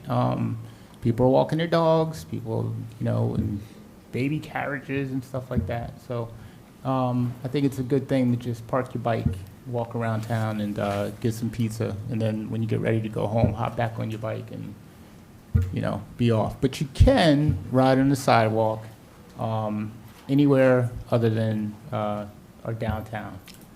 So we did think about that. So it's different from e-bikes. We do want kids to be safe. So the prohibition is just in our downtown. But again, I applaud that young man for coming up and speaking. Thank you, Council President. Other comments? Councilman Smallwood. Thank you. I really would like to echo Councilman Pulowski's comments about Carlos coming up and speaking. It's not easy. It's nerve-wracking when you get in front of you know, this council. And I mean, I remember when I was going up there, I was actually more nervous there than I am here at times. So congratulations to Carlos, and thank you very much for coming. You know, I think, you know, I actually do think there's a difference between a regular bike and an e-bike. And, what we need to do is really balance safety with, also the safety of our children being in the street. So I think this is something that is going to be evolving, and we really need to take a look at this, because during my council comments later on, I'm certainly going to address some more e-bike issues. But again, I applaud Carlos for coming up. He's following in his father's footsteps, and that's a great thing. So that's all I had, Council President. Thank you so much. Other comments from council? Councilwoman Hamlin. I would say maybe it would be nice to have more bike racks even around City Hall in this area, and that way the children can park and walk around town, because it is pretty busy down there. So maybe we could look to do that, and they could park their bikes right here, more of them, and then walk to town. Thank you. Other comments? Council. Councilman Smallwood? Sorry, I totally got thrown off track here by Carlos, because he did a great job. I did want to talk about the resolutions as well. First of all, I want to thank Mark and David from the Department of Community Programs for working so hard on this. This has been a long time in coming. It's been years of progress, and I'm really looking forward to this being the very first fully ADA accessible playground for our children and our neighbors. In fact, it's almost a blessing that it took a little bit longer than expected, because David was actually able to find us some savings, so it was not as expensive as we had actually anticipated. So I applaud David and Mark for their hard work, and I'm really looking forward to the construction of this. Thank you. Other comments? Oh, yes, Madam Mayor. Two quick things. One, I want to say that I'm really excited about the playground, and I think this is the first of many. So I know that I've heard a lot from young families, especially, about our playground situation here, and so we're on the road to fixing what we believe is a problem. So I'm grateful to David for all of his work, and to Mark for engaging the community and really getting this done. And then second, I just want to address Carlos. There are the signs that are coming do say walk it, don't ride it. So you can still bring your bike downtown. You just need to walk it, so that we keep our pedestrians and baby strollers safe. And bikers, too. And bikers. Other comments from council? Council President, really Yes, quickly. Councilman Boyer. I, too, like Councilman Smallwood, got sidetracked by this young man. I remember years ago, there was a resident that came up, was talking about the sensory music climber. And, man, I'm so glad that we put that in there. It was heartfelt what she was saying about her son, and how much this will help him. So I remember that. Also, I'm excited to continue the beautification of our village green. As long as we move that hump that goes across from, so we're making progress there, and I hope, that we will put a dog park there at some point as well. So, I'm very excited about our village green. It's supposed to be a gathering place, and we're beautifying it. So thank you, Council President. Thank you very much. Other comments? All right, all in favor? Aye. Opposed? All right, those two resolutions pass. All right, Capital Projects and Community Services, number 1, Councilwoman Hamlet.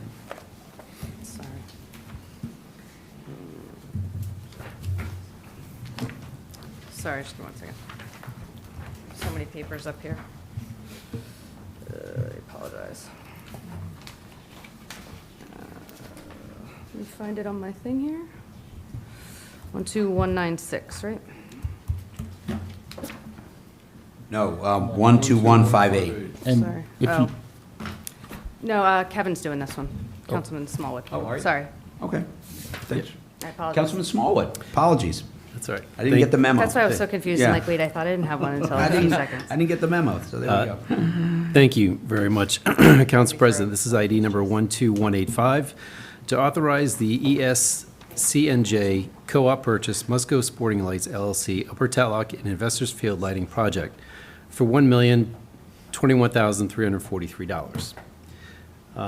Tonight is a big night for Summit Sports and our entire community.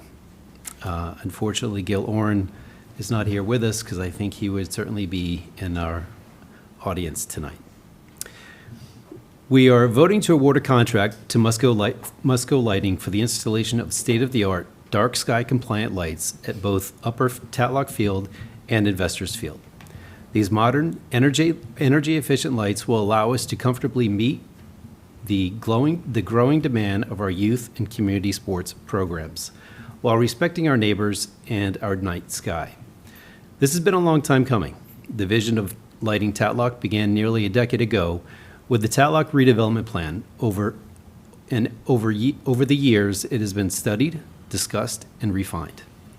A formal lighting study was approved in 2021, setting the stage for tonight's milestone. Since February 2024, Council and the Department of Community Programs have worked with the residents of the Tatlock community, listening carefully, addressing concerns, and collaborating to make sure this project reflects both community needs and neighborhood considerations. Many of the concerns we've heard extend beyond lighting, and we remain fully committed to continuing the dialogue and resolving those issues that matter to our neighbors. At the same time, we've heard strong support across Summit. From Booster Club meetings, public feedback, and community petitions, all underscoring how important this project is for our youth, our families, and local sports programs. That support culminated in residents in the Summit Foundation stepping up to lead a private fundraising campaign, raising $500,000, a tremendous show of community commitment. By lighting both fields, we received a discount of over $100,000. Investors Field cost $525,121, and Upper Tatlock $476,222, and $20,000 for electrical design, bringing the total to $1,021,343, far below the original anticipated cost of $1.6 million. And we're not stopping there. The Law and Labor Committee are currently finalizing a new lighting ordinance that will ensure responsible use, balancing athletic needs, as well as neighborhood impact. So tonight, by awarding this contract to Musco through the state contract program, we are delivering on a shared vision, one that supports our student athletes, strengthens our community, and ensures Tatlock remains a source of Hilltopper pride for years to come. Council President, I move to pass this resolution. Second. All right. Would any member from the public like to comment on this resolution?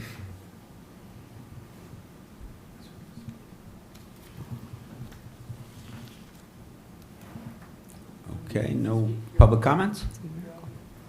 Anybody? Yeah, come on up. Hi, Kelly Icavelli, 151 Colonial Road, Summit, New Jersey, 55-plus year resident of town.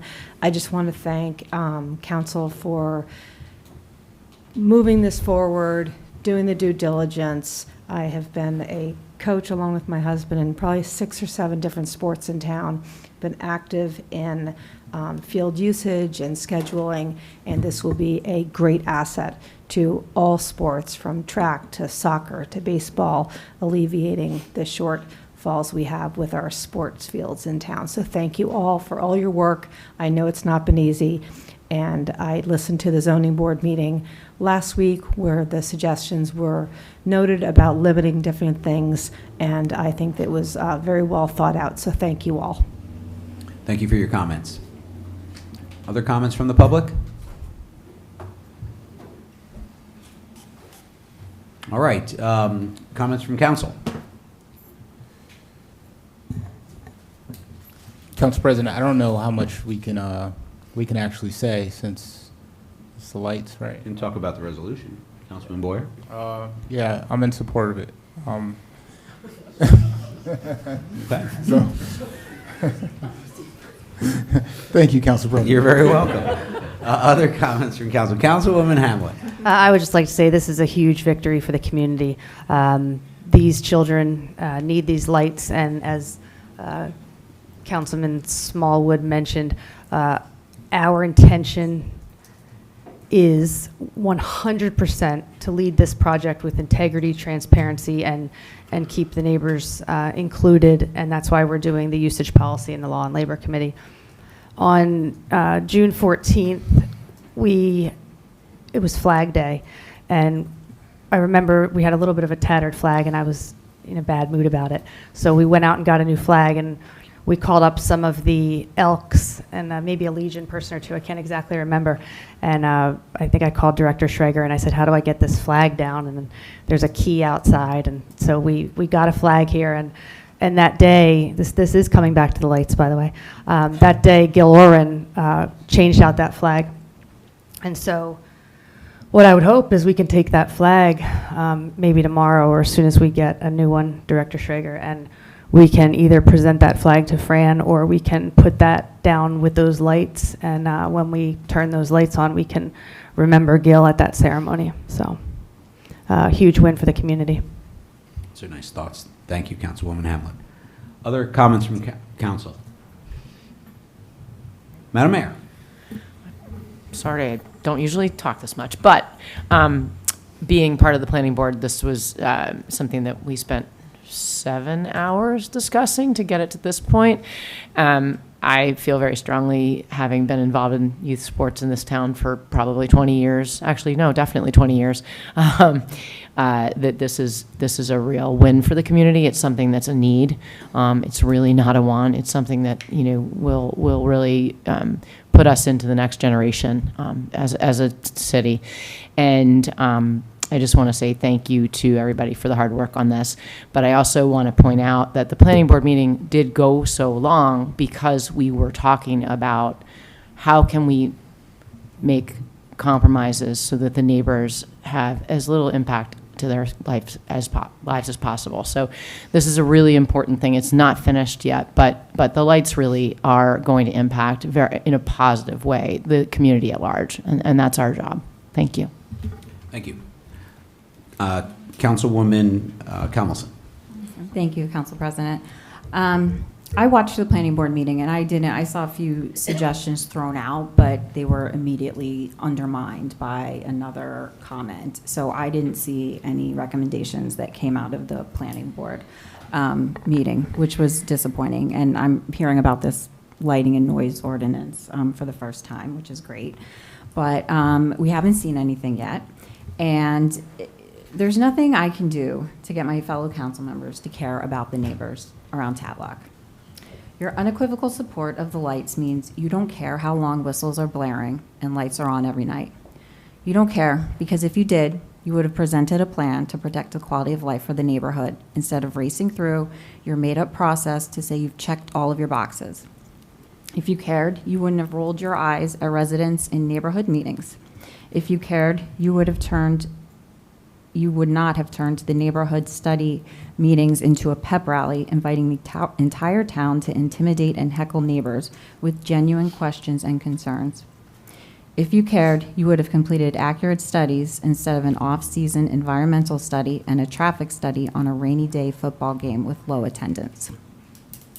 Since the beginning, DCP and Councilman Smallwood have treated the Tatlock neighborhood like an obstacle to overcome rather than good neighbors. They have been more concerned about checking off boxes than whether or not the results they received were accurate and realistic. More concerned about checking off boxes to show the appearance of listening rather than doing the work to make sure the neighborhood is protected. Now is the time to act. With today's votes, there can be no more, we don't even know if this will happen or trust us. The city must enter into a binding agreement with the residents in the neighborhood that places restrictions on when and how the stadium lights can be used before any construction begins.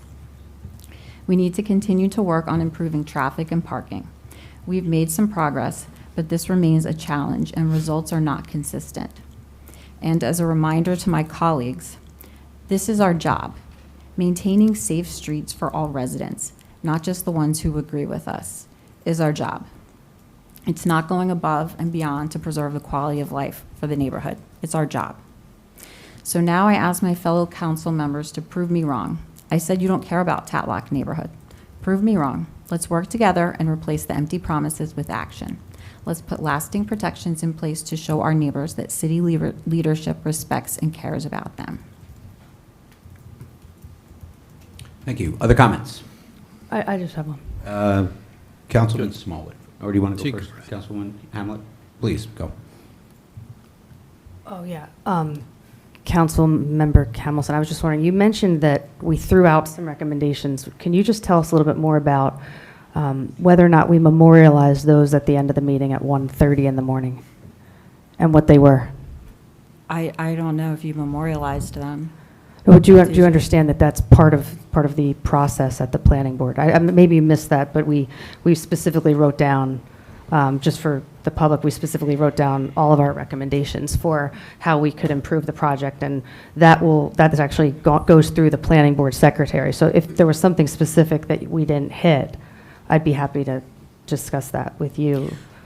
Well, one person said, how about we restrict it only to people in Summit and not rent it out to other towns? And then another member said, well, I don't want to do that. I don't want to take that off the table. Sorry, which member was that? I don't remember. I was at the meeting the entire time. I don't remember that. It was Susan Bowen, said, I don't want to take that off the table. Paul Stern said, let's limit this to Summit and not anybody out of town. And Susan Bowen said, well, I don't want to take that off the table. Okay. Right, okay. And then I think Jennifer Balson Alvarez said something about, how about let's have lights should be off at 9. And then I think Augusto said, well, this is more of a conversation about when things are ended, and maybe they should be off at 15 minutes after, maybe they should be off 30 minutes after. I mean, the recommendations that I saw, like I said, were undermined. So I did not see any confirmation. So I would love to see. I would say that I think that in total, the planning board was very much unanimously in agreement with many of those recommendations, including not having organizations outside of Summit. And again, all of these recommendations are in the memorialization of that consistency review. And the next step to that is the light and usage policy, which is what is happening at the Law and Labor Committee. So as a consistency review, our job that night is just to make sure it's consistent with the master plan as a capital project, right? We can't develop the light and usage policy. That's not our role on the planning board. We are there to verify that it is consistent or not inconsistent. That's actually the term with the master plan. So as a planning board member, that's our only role in that job. It has to go back to committee for the light and usage policy. Okay, well. But they're good comments. I'm not Well, arguing. I mean, whatever, okay. Other comments from council? Councilman Smallwood. Yes, thank you, Council President. Councilwoman Campbell, you were in every single one of those meetings from day one. I was not. Okay, maybe you missed one. I was not. But, yeah, actually, well, David could check the notes. We have over 50 pages on the Department of Community program site, questions and answers. This program began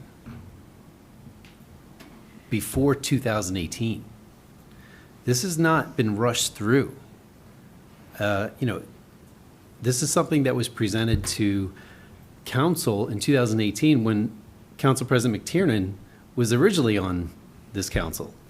And I think his comment was, have you met with the residents? And no one had at that point. We started meeting with the residents last February, and we had 4 other subsequent meetings after that. Just because we don't always get the answers we want doesn't mean we're not listening. We are listening. The traffic at the football game on Saturday is much better than it was a year and a half ago, or 2 years ago. The parking situation, much better than it was 2 years ago. We are listening. And we're not done listening. We don't want to make your life miserable. We're trying to add to our children's youth sports. And to be honest, if it were up to me, I would never rent these lights out, these fields out at night to an outside community or an outside vendor. This is for our community. This is for our students. We're fighting for field space for our youth programs. It's 9:25 right now. Youth football has already ended. There's nobody at Tatlock right now. And they practice on Upper Tatlock where there are lights. But it only lights a quarter of the field. So 6th graders pretty much practice in the dark. 7th graders practice somewhere in the middle. There's a little bit of light. And 8th graders actually practice under the 1/4 of the field that is actually lit. Those are 6th, 7th, and 8th graders. No parent that I know of wants to be picking up their children at 10 o'clock at night on a Tuesday night. When Lawn Labor finishes with their lighting plan and their usage plan, I guarantee you that there is nothing in there that will say that these lights will be on till 10 p.m. 365 days a year. If they are, I will vote no for it. But I'm not worried about that happening. If it says that we can rent these fields out to outside vendors, I will vote no for it. This is for our children. Let's get them off their screens, off the couch. Give people who want to walk around the track a safe and lighted space to walk rather than on dark sidewalks. This is for our community. Nobody's trying to ruin Tatlock neighborhood. If I lived where you lived, I wouldn't want them on till 10 p.m. 365 days either. But what I do want is to give our children the ability to practice until 8:30 at night, which they can't right now. It gets dark at 6:15, 6:20, and when the time changes, it's going to get dark even sooner. We are listening. Do answers come immediately? No. This is a work in progress. But we have taken, David and Mark has taken all of those notes, put them on the website, and has answered those questions as best as we possibly can with the information that we had at the time. This is a work in progress, and we will continue to make it better. This is Summit. We will make things better. I understand that you don't want the lights, period, and that's okay. We all have, I have one vote here. You have one vote here. And it's okay that we disagree on something. But my vote is definitely going to be a yes, not because my children are going to benefit from this, but because someone's 6-year-old, someone's 8-year-old, someone's 13-year-old will benefit from these lights. We have so many high school students that go on to play college sports. And it doesn't start at the high school level, it starts at our youth programs. We have such a tremendous community built around our youth sports. And it starts in our elementary schools. And we're lucky enough that we have 90% of our youth programs taught by parents. This is such an amazing community. And again, we're not trying to ruin anyone's neighborhood. Would I love to put lights at Memorial Field? It's a huge field, yes. But that's our last piece of green space. And by putting it on grass fields, the utilization of that would just simply ruin the entire park. So having the lights at Tatlock makes the most sense. And again, this is not for our high school football team. Are they going to be able to benefit from it? Yes, and that's a great thing. I've already talked to Coach Costabos. He said Summit's tradition is playing their football games on Saturday. Would it be great to have 1 or 2 football games at night? Yes, maybe a senior night. Same thing with lacrosse, boys and girls lacrosse. Soccer, boys and girls soccer, having senior nights on Friday nights or whenever they would like to have it. There are TV shows and TV series that are called Friday Night Lights, and they're great. But it doesn't, we have 4 home football games this year. So even if they decided to have all home games at night, there's only 4. But I don't foresee that to happen because Costabos, there's a tradition about Summit football, and that is playing on Saturday afternoons. And that was his words, not mine. So I am fully supportive of this. This has been a long time coming, not just since I've been involved, but since back in 2018 when they originally presented to council. So last thing I want to say is the fact that we are listening. I know it's not necessarily what you want to hear, but we are going to adapt, make things better so that the neighborhood benefits from it as well. Thank you, Council President. Thank you. Other comments? Councilman Pulaski. Yeah, I care about the neighborhood. And I think everybody else up here does. If we didn't care, we wouldn't have had so many meetings. We wouldn't have created a Tatlock neighborhood committee to address some of these concerns. We've done so much already to improve things down there with regards to parking, single side of the street parking, coming up with a plan for our buses, coordinating better with the BOE. We've done independent research, the Q&As that David took and answered so that the public could know what we've considered in the alternative, why we haven't gone that way. I mean, Memorial Field gets overused already. So putting lights on Memorial Field with grass there would be counter to what those fields actually need, which is rest. Putting turf there is cost prohibitive. And putting lights on Upper and Lower Tatlock Field was cost prohibitive until we had a bunch of generous donors who helped us bring this across the finish line earlier than we had originally planned, and I'm grateful for that. As for Susan Bowen's comment, I think it was kind of this extreme situation where, I don't know, Milburn's Field became unusable for a season. And you know, if we said that we wouldn't rent it out, you know, we wouldn't be able to help our neighboring community.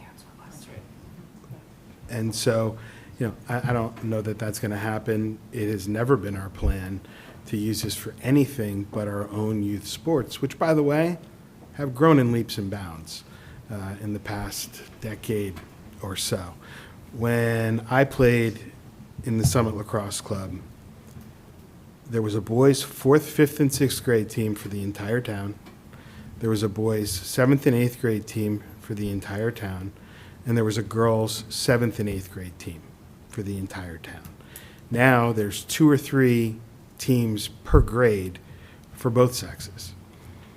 We have spring field hockey in addition to fall field hockey. Soccer's always been all year. Baseball plays in the fall now, lacrosse plays in the fall now, and there are even some football programs in the spring. Not to mention girls flag football, which is one of the faster growing sports, and it's my understanding that they're even giving out scholarships now, and colleges are having it. So, you know, and there are no more fields. So something has to happen. I think 80% of municipalities in the state of New Jersey already have lights on their football field. And I'm glad that we're going to join them, and we need the space. But we're going to keep listening, and we're going to keep doing everything that we can to improve the conditions for the neighbors down there.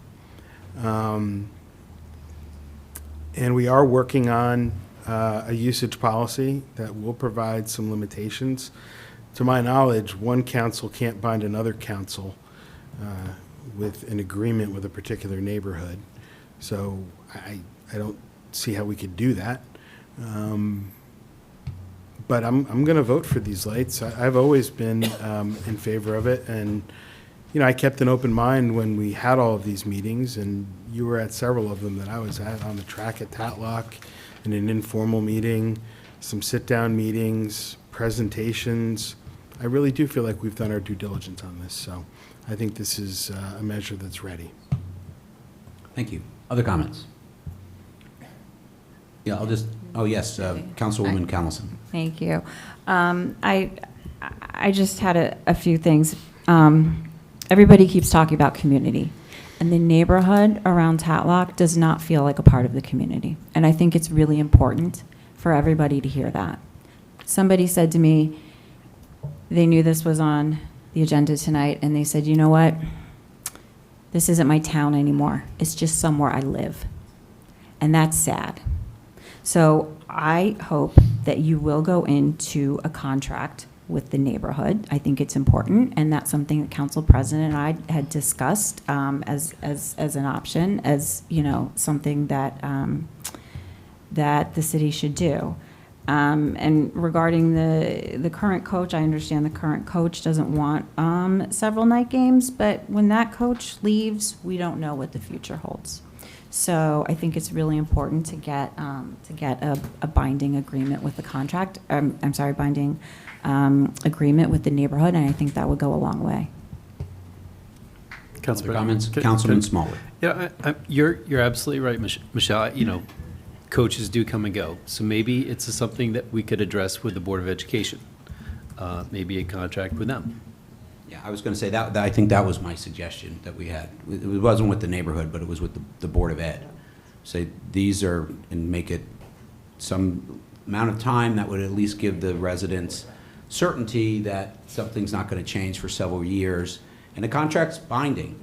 You know, if you want to break it, there are consequences to breaking that. And at least that would give the residents in the neighborhood an understanding of at least how the Board of Ed, which is, you know, the high school sports, which I think are the biggest concern of the neighborhood, they'd have some clarity around that. And look, and the Board of Ed is, as people have mentioned up here, have their own ideas about usage. I know I've spoken to some of the administrators at some of these at the high school, and they have strong opinions about usage at night and night games and things like that, and all that would be taken into consideration. I would just you know, respectfully disagree with Councilwoman Connelson's view that, at least speaking for myself, that I don't care about the neighbors. You know, as I mentioned, like 10 years ago when this came up, I'm like, you got to talk to the neighbors. Have you? And when I first kind of parachuted in here, we were in the middle of a huge engagement with the neighbors. And look, you know, when you're having an open meeting, you can't, you know, there were meetings for the residents, but there are meetings for the entire town. The town gets to express their view. We just can't restrict it to one neighborhood when there's a huge amount of people who have maybe differing opinions. They should be heard too. And again, maybe the people in the neighborhood didn't like to hear their opinions, but they have every right to express them as well. So I think there was a pretty you know, a strong process. They addressed many aspects of neighbors' concerns, and I'm proud to say, like, I think Councilwoman Hamlet was the first one to suggest on this dais the neighborhood committee, Tatlock Neighborhood Committee. It's a freaking great idea. Excuse my slur. It was a great idea. You know, when I sat in all these meetings, it became abundantly clear to me that there were people who were adamantly against the lights. That is true. But they also listed a litany of issues that they've been dealing with for years. Parking issues, traffic issues, concerns about safety, all these things that, as far as I know, and I've been up here and down here, no one in this community ever addressed. It bounced off the walls and no one took them seriously. I give Councilwoman Hamlet a ton of credit for suggesting this idea. And Councilman Pulowski sat on this committee along with Councilwoman Camilson, and they listened, they came up with ideas, and I'm really happy that Councilwoman Camilson acknowledged that things have begun to improve. That's a huge win for that neighborhood. Nobody has addressed this for that community since they started playing football down there. So to say that, again, I can only speak for myself, that I don't care about the neighbors is just patently false. Patently false. This is a process. I think people have articulated that very, very well. This isn't done. We're finished. Thank you. Drop the mic. This is a process. I'm glad that Law and Labor is working on this. There'll be engagement around this. There'll be feedback around this on what's the right way to move forward. And I hope that the community in that neighborhood is open to having those discussions, because not to engage is the worst thing you can do. Because they are part of this town, and we do care about them. At least I know I care about them, and they should be here to talk about it. But with that, I am going to support the resolution. Other comments? Okay, all in favor? Aye. Opposed? Nay. Okay, motion carries. All right, we're now on to the consent agenda portion of our meeting. Do I have a motion to approve the consent agenda as presented? So moved. I have a second? Well, I'll second and make a request that I had wanted to comment on some of the Oh, items. yeah, we'll have a chance to comment. Yep. Okay, great. Thank you. Okay, comments from the public on anything on the consent agenda? Comments from council? Yeah. Yes, Okay. Councilwoman Toth. Okay, thank you, Council President. I'd like to explain the first three resolutions on the finance portion of the consent agenda. These are the ones that are canceling improvement authorization funds. City budgets for capital projects are based on estimated or actual pricing. Once a project has been completed, there may be an unspent balance, and these unspent funds can be canceled and returned to the capital fund balance, where they can be used for various purposes, including paying down our debt or funding future projects.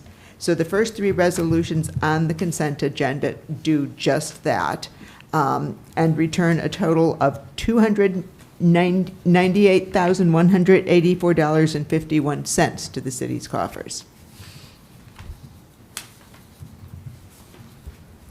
Thank you. Good. Other comments from council? All right, all in favor? I have one. Oh, yes, I'm sorry, Councilwoman Hamlet. Yes, I just wanted to mention that one of these is very important. The Bridges Outreach 5K Run will be on the Village Green on Sunday, November 2nd. So that's going to be a really exciting time for you to come out, either support Bridges or it's a really always a fun time. So just wanted to point that out. And then there's also in this consent agenda is some fencing for the DeForest lot for the farmer's market. So I think that, you know, as we hear from the community on things that we can improve, the Summit Downtown has agreed to put an extra piece of fencing around the farmer's market. So we've done a lot of great things there at the farmer's market, including adding some electrical outlets this year. SDI's done a nice job, and I think everybody really enjoys that. So that was it. Great, thank you. Other comments? All right, all in favor? Aye. Opposed? Okay, consent agenda passes. All right, that's awesome. City officials, thank you for coming. Appreciate it. Go home. Do we, Oh. there was supposed to be a roads update. Do we want to give that quick? Oh, yes, we forgot to do that. Oh, my goodness. Wow. Director Schrager, thank you so much. Yeah. We have, I know I'm not alone, a lot of council people have heard from residents there's a lot of work on city roads. Most of it is being done by the 3 utility companies as part of infrastructure upgrades. It can be very frustrating because some of the roads have just been completed, and then they get dug up. And I get it. It's very frustrating if you've got a brand-new road in front of your house, and then it's not so brand-new right away. And so we thought it would be very important for Director Schrager to give an update on what we know and the coordination that we have with the utility companies, and some sort of maybe timeline, if we have it, on different project completions. So thank you. Certainly. So we certainly appreciate the construction fatigue that most neighborhoods have. If you don't have it, then please let us know what neighborhood you're in, because it seems to be everywhere. So I will just say there's, in terms of paving and major construction, there are 3 entities doing work. I'll take Union County as the easiest one. We don't have an exact date, but they're paving Glenside Avenue in the next few weeks. The original date was listed as September 25th. They're running behind, but that's as part of their annual road paving program. We'll post it on our site. They have it posted on their site as well. Then your 2 utilities. So we'll start with New Jersey American Water. They're more centrally located in the northern part of Morris Avenue, and they are completing their work there. To put a positive spin, there was numerous water main breaks in this neighborhood over the last few years, so they did come in and accelerate a capital project there to remove the aging infrastructure to so that won't happen moving forward. They will begin their paving of their streets, and really they will finish all their work in a couple of weeks in terms of the replacements, but their paving will start on November 3rd. Again, this will all go to the information office. We'll post it on our website as well. But they will be responsible for paving Weaver, Lincoln, Madison, Lowell, Montrose, Lafayette, and Plain. That's just what their contractor's paving. Some of those streets overlap with PSE&G work. So, but that is all the area that New Jersey American Water has active projects. So once they're done, they are out. They have nothing planned for next year.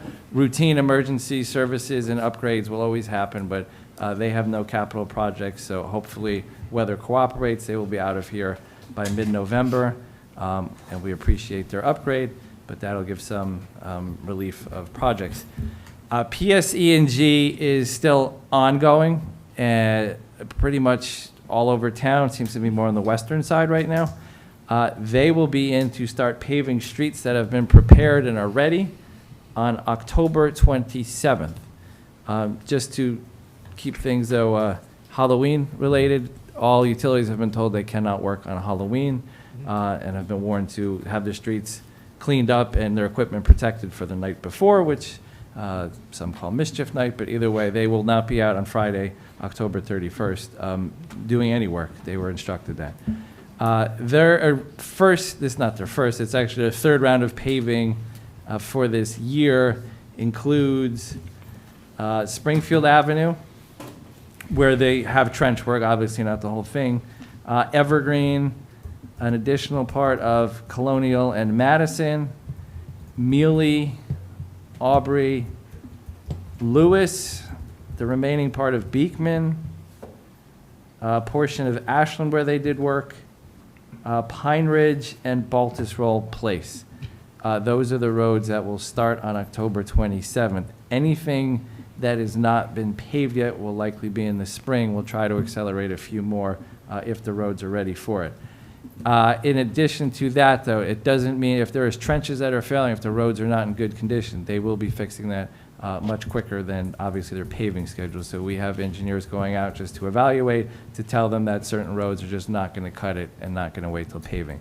And they're aware of that as well. Where they're actually working, list is too big to just go through here. We'll post that on our website. But they do have a lot of active permits. So again, to look at it half full, there's a lot of infrastructure getting replaced. There's a lot of roads that are going to get paved, not on the city's dime. Obviously, it's an inconvenience, and it's becoming, we're all becoming a little fatigued from it. So That's one way to look at it. So, but yes, if residents do have roads now that need a little repair to the trenches in advance of paving, please reach out to us, and we'll convey it to PSC&G, and we'll be routinely checking them as well. Director Schrager, is Yeah. the best way to do that through Click Fix, or should they call? What's the best way for residents to make that? C-Click Fix, we just get them quicker, so that would be, especially if it's on the weekend, but we'll direct them right to PSC&G. But if they have my information or anyone in the department, they could reach out as well, and we stay on top of them, so. Any Very other good. questions for Director Schrager? Madam Mayor? Director, have they indicated any length of time for when they will be moving on to a different municipality? Sorry. They like it here so much, they want to stay I mean, we're very forever. welcoming, very inclusive.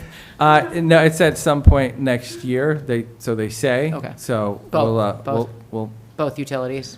Yeah, well, Those New things? Jersey American Water should they're be out done. this year. Okay. They're Then done, no PSC&G. capital projects. I mean, routine, Right. any emergency work, yes. Sorry, you said But that. My PSC&G apologies. will be ongoing with their projects. A lighter winter, and they can push through a little bit, but, paving would be in the spring. Unfortunately, in the spring, we will have a lot of projects out as well, so, again, infrastructure getting upgraded, great. Some inconvenience, not so great, so we'll coordinate with police and keep the information office posted. Thank you. Great, thank you. Councilman Pulowski.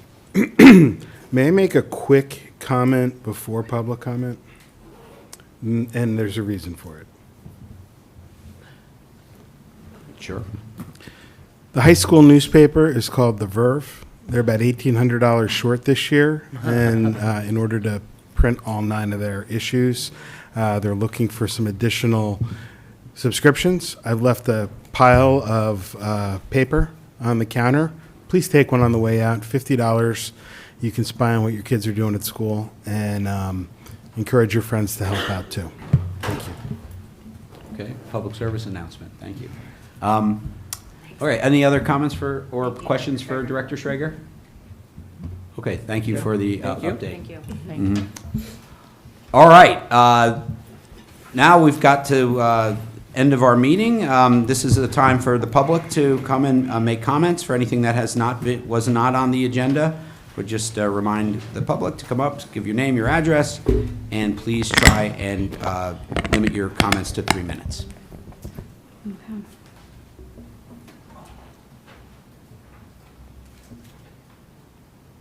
Hi, guys.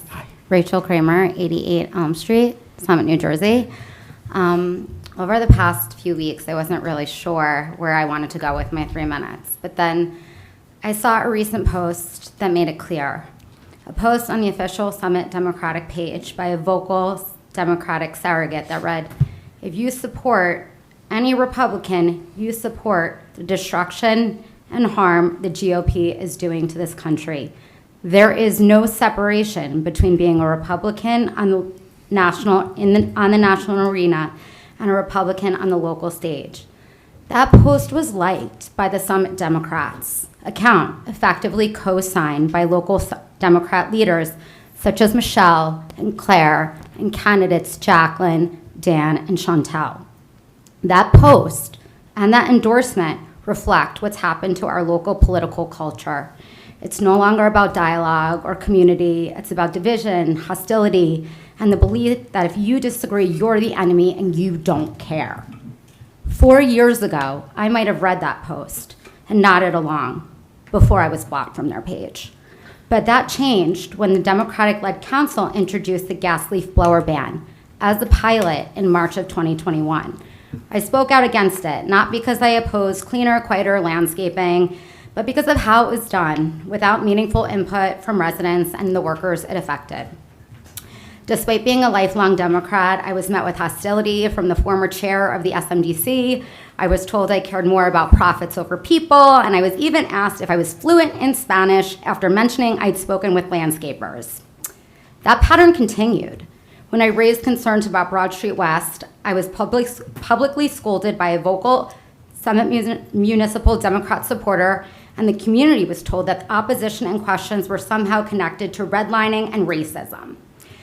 When I asked questions about the closure of Maple Street, questions we now know were valid since DOT approval was never received, I was labeled a troll, a bot, and a Republican surrogate.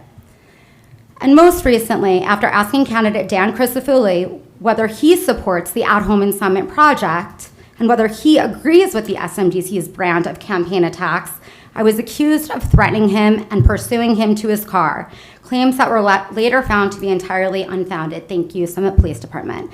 Let me be clear, no one should ever hesitate to call the police if they feel unsafe or need help. I do not believe that's what happened here. What happened was an attempt to weaponize law enforcement for political gain. The evidence to support these claims is now publicly available through Oprah request, and it consisted only of public questions and emails to his campaign email address. This is what political violence looks like at the local level. It doesn't begin with political harm. It begins with the dehumanization and vilification of people who ask questions and disagree. And it worsens when others stay silent and encourage, enable, and like it. This is about more than Dan Crisafulli's false police report and lies.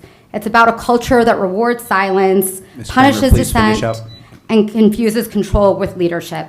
If that's what passes for politics in Summit now, then every resident, regardless of party, should be alarmed.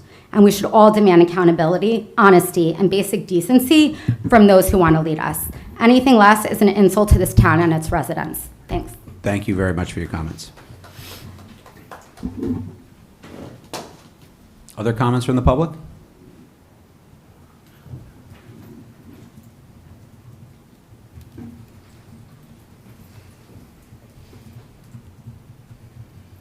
Hi, Dory Gagnon, 27 Bedford. Wow, that was really moving, Rachel. I have to say, I met Rachel and Delia during gas leaf blowers. I didn't know them. They're some of my best friends now. And I have to say, what's happening here in the city is not okay. It's not okay. And I agree with Rachel 100%. We ask questions. I come to council meetings. I've been coming to council meetings since gas leaf blowers. I was never politically motivated ever in my entire life. As the mayor says, Dory always speaks.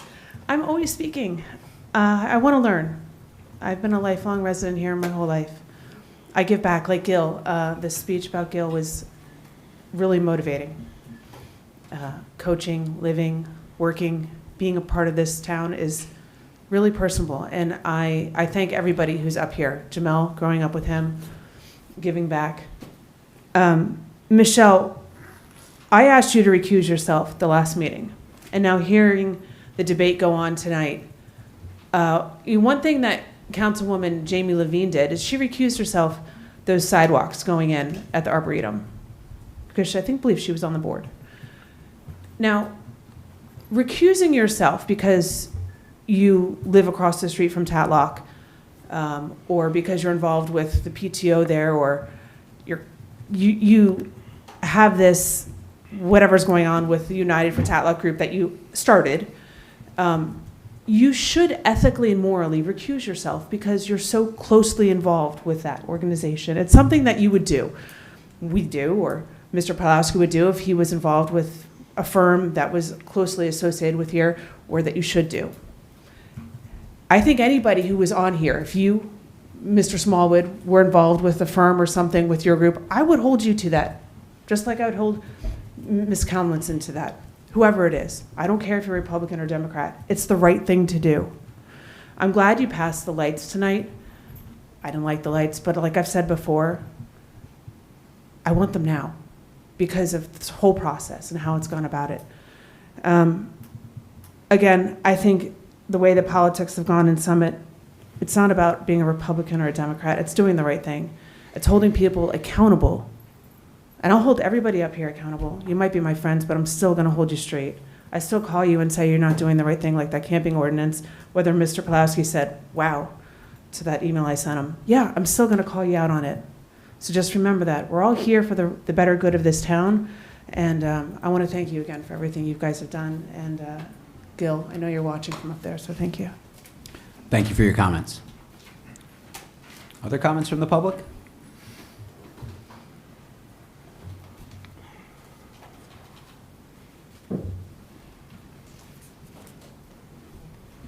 Tracy Keegan. I'm a resident of Summit. I first moved here in 1994. Over the past few months, local Republican leaders have positioned themselves as defenders of free speech. But for years, they've worked to silence opposing voices, from putting up barriers to a First Amendment protected rally on the Village Green, to tolerating aggressive and slanderous behavior from their supporters, to degrading public safety by allowing council members to weaponize Oprah police calls. I recently found out that this effort to suppress goes much deeper. In April, Delia Hamlet was CC'd on an email from her supporter to a nearby town clerk asking whether it would be possible to block non-residents from speaking at our council meetings. This inquiry came just before the controversial vote to criminalize homelessness, when Ms. Hamlet knew that people would be coming in droves to speak out against it. From the email, I'm a resident in Summit, and I am on the Board of Health. At a recent meeting, one of your council members mentioned that you do not allow outside residents to comment during public comments. I mentioned this to one of our current council members, Delia Hamlet, who I have included on the email, and she is curious how you went about establishing that in your bylaws. Can you please point us to your city attorney and/or any current information that you may have so they can work on implementing this in Summit? The town clerk replied, "Good morning, I am unaware of any council member making such a statement. All members of the public are welcome to speak at any public meeting. If you have more information of which council member said this, I will investigate the misunderstanding." To that, Ms. Hamlet's supporter clarified. She was at a Board of Health meeting a few weeks ago and mentioned that outside residents are not permitted to speak. I believe it was Chatham Borough, not Township. If this is not them, then don't worry about it. Summit would like to implement this if there was such a bylaw. It turns out there is no bylaw, and since it's likely viewpoint discrimination, that makes it illegal. This email, which I am submitting here tonight, makes clear that there have been active efforts behind the scenes by Delia Hamlet, a government official, to limit free speech. Free speech is a bedrock American ideal, and any attempt by government officials to limit who gets to be heard should alarm every person, no matter their party, who values democracy. This is disturbing behavior, and our community deserves better. And just as a side note, I wanted to mention that in terms of the police findings that harassment did not occur, just because something doesn't rise to the legal level of harassment does not mean that somebody did not feel attacked. So the fact that people are saying that he lied and filed a false police report is really disturbing, and council members are participating in that. As you all know, I have also been the victim of people Oprahing police calls, and I have spoken with you both for many, many months. Ms. Keegan, can you finish up, I please? will. You've never made any attempt to tell the public that they should not be afraid to call 911, that they should not be afraid their neighbors are going to Oprah police calls and shame them, because that's a real threat to public safety. Thank you. Yes, you allow people to shout out from the audience, and now you're... Thank you. Okay, thank you. Other comments from the public?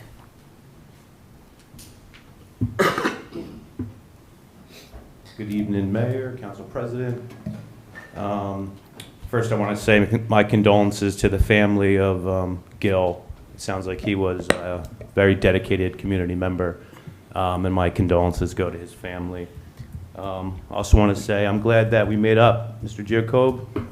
Good man, you know, my whole team loved you, you know, because you let the presider run the meeting. You know, we've been to over 500 meetings probably in the last few years, and you know, it's nice to see an attorney who I'm glad we made up. It's nice to see an attorney let the presider run the meeting, and I'm glad we made up, Mr. Boyer, because when I first came here, I was giving you hell in a handbasket every day, you know. And after we had a discussion, I realized you're a good guy, you know. And I'm glad we made up, Mr. McTurnan. You know, you have thick skin. You know, I played a song, I mocked you, I did all these things, and you took the criticism. You know, you took it well. You know, it's a big part of government, being able to take criticism. You know, last time when I was here and I was speaking with my team, I didn't realize what was happening behind me, but Mr. Cristofelli wound up, when I said the name in the spirit of Charlie Kirk, I noticed he started doing some signals, and it seemed as if he was signaling to Claire and possibly Michelle. I don't know. if there's any sort of, if you want to touch on this, I'd love to. But it seemed like he was telling you when you heard Charlie Kirk to like leave, get away from the podium. I'm not sure what happened. But after I handed you a flag, you did get up and leave. And I don't know if maybe you want to touch on that. What was that all about? Maybe you just had to go, and that's understandable. And I've been in meetings all over New Jersey, and a lot of you guys are very attentive. All of you. You stick with it. You don't leave. You do have to go to the bathroom every now and then. But for the most part, you were all very much like taking part, and you take your roles seriously. So I do thank all of you across the board for that. There was a recent U.gov poll, and it was talking about political violence, and this was from the government. It said 77% of conservatives said that violence is never accepted, should never be accepted, where only 38% of left-leaning liberals said that it was never accepted, just to give a little bit of insight into, the political dealings with, party politics and everything like that. I thought it was disgraceful with Mr. Cristofelli when he went and he made his campaign video, talking about how he was threatened, but then told the police that he felt threatened. He used that opportunity to, try to leverage the whole situation with his phony baloney persona. Trying to say that Councilman Smallwood attacked 2 other council members for giving an over-exaggerated account of another councilwoman's, stuff working with the homeless. I used to be homeless for a little bit, and I'm pretty, that touches my heart. And there's a way to make your point without looking like completely like just one-sided, like, just shame somebody for the work they do, I think there's a better way to go about that. Please wrap it up. Sure. Yeah, and then I also thought it was pretty disturbing how Chief Peters over here, sitting, kind guy, you watch Dan Cristofelli come over and he's belittling him, he's berating him and everything like that. That persona that you see when he makes his videos, that's what he wants you to believe, but we all got a good insight of how he really is hot-headed and does not have a way to level himself out or whatever. Thank you very much. This is why 3 minutes is not good enough, and then I'm going to give every meeting I'm going to bring this up. Thank you for your comments. Other comments from the public?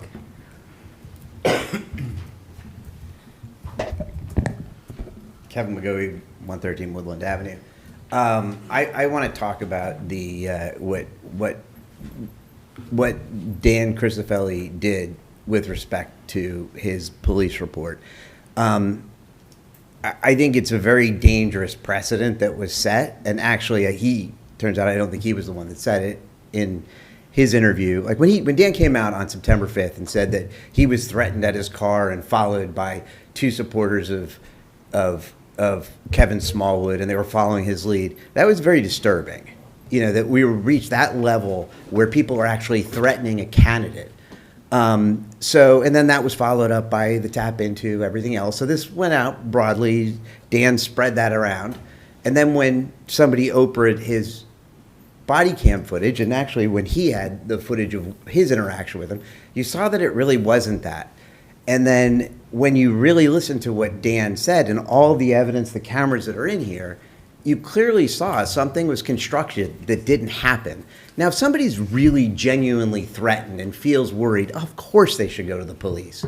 But if there's a real basis for that, you shouldn't have to lie and manipulate things to frame it that way. So, I think that what Dan was really tired of and what the evidence he showed was people just asking him questions. Nothing was threatening. There was no vulgarity. And he actually did say threats. He changed what you said. Literally, he gave this testimony less than an hour after it happened and said that you said you were going to follow him. And if you really think about the balance of power, you're talking about a wealthy man, right, with 2 Ivy League degrees going to the police, telling them that this man threatened them. And I don't think you have the same means as Dan. So there's a real imbalance of power, and you kind of came out of nowhere, and you're kind of unconventional. It's easy for somebody to say, oh, here's a troublemaker, and then just believe him. I mean, this is really dangerous stuff that Dan did, and it's criminal. It's criminal to lie to the police. It's criminal in an investigation to lie to the police. It's literally a criminal offense. We have somebody running for office that did this, and then nobody's condemned it. the SMDCs actually condoned it and turned him into the victim. Yeah, we did the same thing to Rachel. She's a resident. There's nothing. Yeah, I get she's annoying if she's asking a lot of questions you don't want to answer. But if you just answer them, you guys, Michelle and Claire, you don't answer any of my questions. I mean, you win because I eventually stopped sending emails.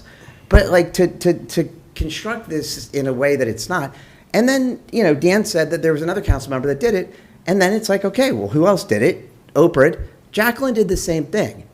And for Jacqueline, took stuff out of context, used words like Rachel sent her a bizarre number of emails. It's like 4 or 5, and I think she CC'd like almost everybody else up here on it. So I think these things, I'm worried that the city's not taking what happened nearly as serious as it needs to take it. Because politics have gotten to the point where people are literally using the police, and this is a valuable resource that we all pay for, to go after people who are literally asking people who are running for office questions. Not using vulgarity, not threatening them, just asking them questions. Kevin. And you guys can't even condemn it. Kevin, can you wrap it up? Yeah. Thank So, you. I don't know what else to say. Thank you. Thank you for your comments. Other comments from the public? If there's no further comments from the public, close this portion of our meeting, and we are now on to council members' comments and new business. Are we using the time limit? No. Yes, please. Yes, you should, yes. I agree. Anyone like to make a comment? Councilman Smallwood. Thank you. I'll do 3 minutes just to make it fair. Just a public service announcement that Parking Services Agency has announced the annual permit renewal process began, I believe, yesterday. Resident permits are $10 each. If seniors 62 and older are $5 each. Your current permits are valid through October 31st. This is for resident parking as well as the transfer station. Residents are encouraged to renew their permits online at cityofsummit.org/permit renewal. Step-by-step instructions are available in the help section on the online portal. If you need further help, please do not hesitate to come to City Hall in person. Renewal appointments are available Monday through Friday, 9 a.m. to 1 p.m. Please call to make an appointment. The other thing, I mentioned this a couple of meetings ago, and there's been quite a few incidents that have happened since. Again, I'm going to leave this up to our safety department and our chief of police and his force to come up with something or to recommend that this council can do. But e-bikes, it is, there was I think there were either two or three kids in Jersey City last night, 4 kids from Jersey City last night that were involved in a hit and run, and I believe they're in critical condition in the hospital. Last week, there were 2 young ladies that were run down by a young man, 17-year-old boy, doing 70 miles an hour in a 25-mile zone. I think that was a different situation, but the fact of the matter still remains that we need regulations for these e-bikes. I am going to propose this. I'm just going to throw this out there. I would really like to see that anyone under the age of 17 who does not have a license must complete a safety course and a written course here in Summit, get a Summit license or Summit registration for their e-bikes. Our children do not know what the rules and regulations are of our roads. And yet we're forcing them in downtown for e-bikes to be on the street. We have to do something before something happens here in Summit. And I don't want to be on this dais explaining it, talking about it, and mourning it. I hope we do. I hope Safety Committee will get on this as soon as possible in their next committee meeting. And we can come up with a resolution very soon. The other situation I want to talk about is the beacon light at Union Place and Maple Street. There is no stop sign there. And Chief, I don't know if you want to opine on this, but if there's no stop sign and if I'm on Union Place going towards Maple, I guess I don't have to stop. I'm just getting a yellow flashing light. I would suggest, and possibly if we could, maybe safety needs to look at this as well, at least on Union Place going towards Maple, change that light to a red flashing light, and the other two lights on Maple Street, keep them yellow flashing. I still don't know the history behind that island in the road. I don't know if it's necessary, but at least if we could make the light on Union Place going towards Maple Street at least a flashing red light, so that we have 3 crosswalks there, 1 crossing over Union Place and 2 crossing over Maple. I'm surprised there hasn't been more accidents there so far. That's all I have, Council President. Thank you. Other comments from council? Councilwoman Toth. Okay, thank you, Council President. At our last meeting, Council passed a resolution authorizing the sale of notes to fund the 2025 capital budgets for the city and for the sewer and parking facilities. So last week, we successfully issued a 9-month bond anticipation note for $10,338,500 at an effective interest rate of just 2.609%. That's a spectacular result, and we should all acknowledge the hard work of CFO Baldwin, Finance Director Kobliska, and their team in securing such favorable terms for the city. These notes are timed to mature with other notes that have already been issued. They'll all be rolled into one long-term bond issuance to maximize the economies of scale. That's what I have. Thank you so much. Other comments from council? Councilman Pulowski. Thank you. On the e-bikes, it was a different situation in Cranford. I believe those girls were targeted, but they also weren't wearing helmets, and they were doubling on the e-bike. I'm not sure if there are any laws against that, or if that's something that we could consider here in Summit. Political violence is never acceptable, whether it be physical or weaponizing the police against your neighbors. I'd be good with 4.5 minutes. I've said that before. Nobody should feel like they can't call the police for fear that they'll be shamed. On the Verve, one more time, they'll also take donations. I will put something up on my council page with directions as to how people can contribute in whatever way they're comfortable. As You Like It by William Shakespeare will be produced at the high school on November 13th, 14th, and 15th at the Summit High School Auditorium. These kids do a great job. We don't just have a talented group of young athletes in this town. We also have very dedicated and talented performers in various arts, and I encourage everybody to go and try and check it out. The dog park is staying up for at least a couple more weeks. Is that right, Tammy? And we are looking into how to make it permanent. The grass has been a challenge, and we're trying to figure that out. But please, everybody, continue to enjoy that for the next couple weeks at least, and hopefully shortly thereafter we'll come up with a more permanent solution. Basketball courts at both Wilson School, outdoor basketball courts at both Wilson School and at the community center are going to be revamped. I think we're going to dig up some of the old asphalt and put a nice new layer on it so they'll be smooth. We've also talked about putting pickleball lines and nets out there so that people can enjoy the fastest growing sport in America. First Amendment, we'll take all comers from wherever you are. Come up here and speak for your 3 minutes. Maybe someday it'll be 4.5. We don't care who you are or where you're from. There is a carve-out in the sidewalk on Beechwood Ave at the corner of DeForest. And I believe before she retired, Mr. Chi's wife, Mrs. Yang, used to sell hot dogs there.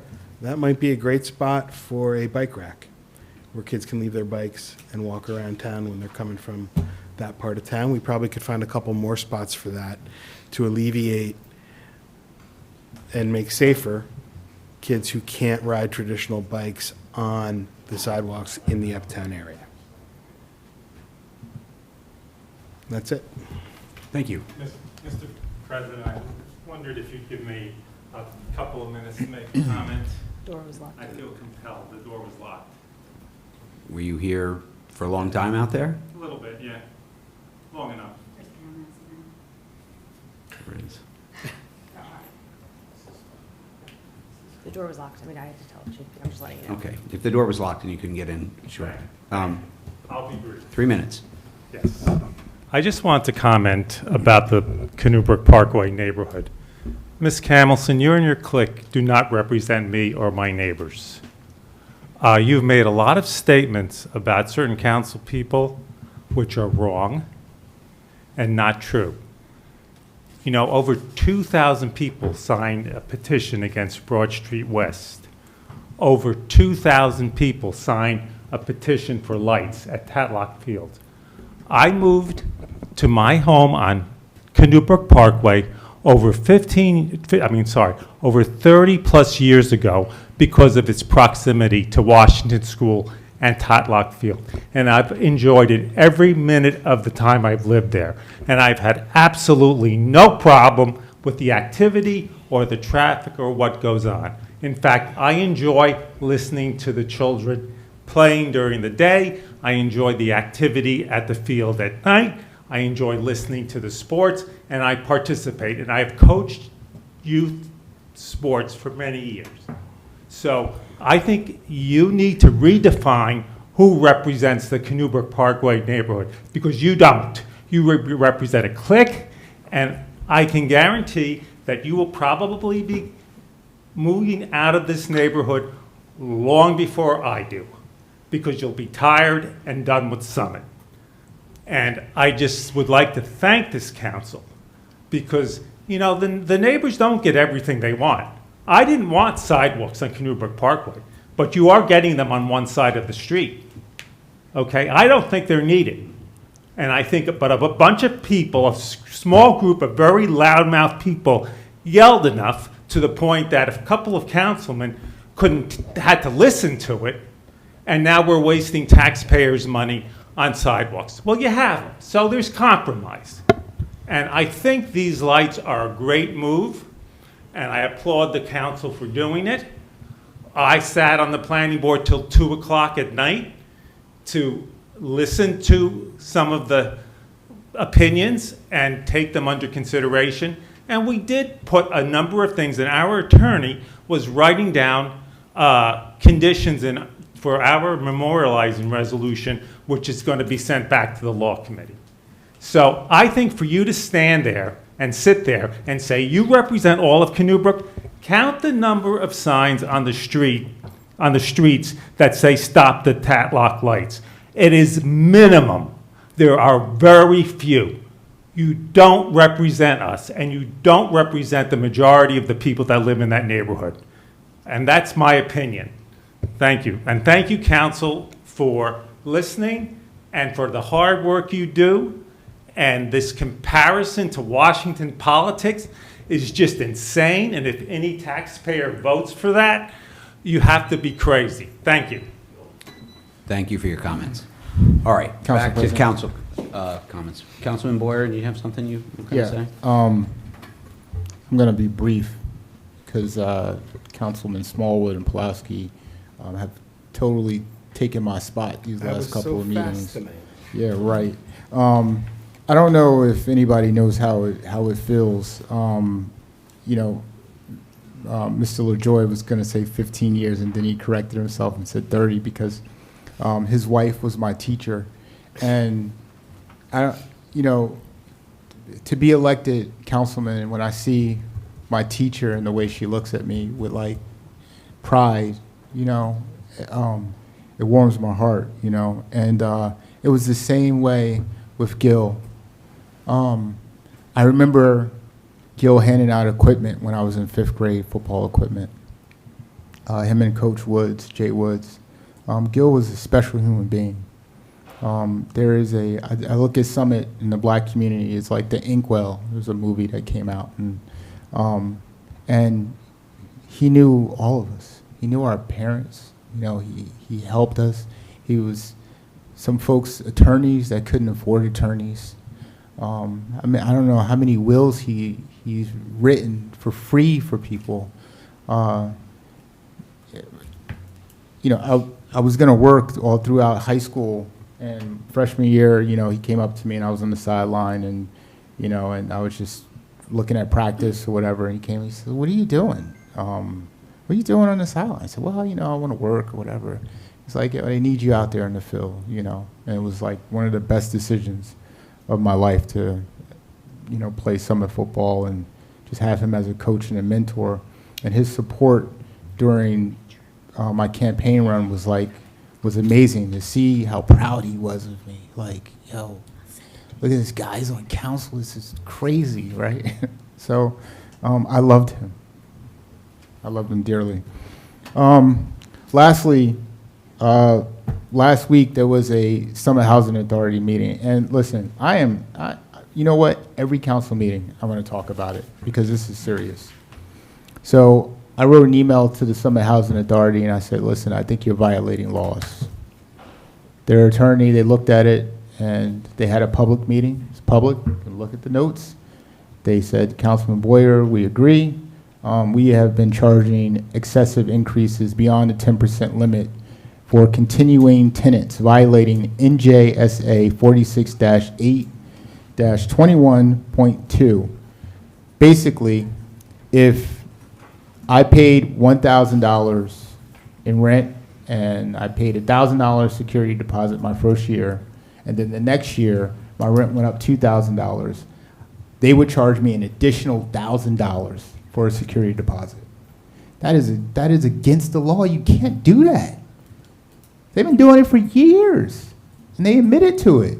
I'm like the crazy person, like saying this up here. Like, I had to go and investigate and find this out. This is 195 units. Weaver Street, Glenwood, Vita Gala.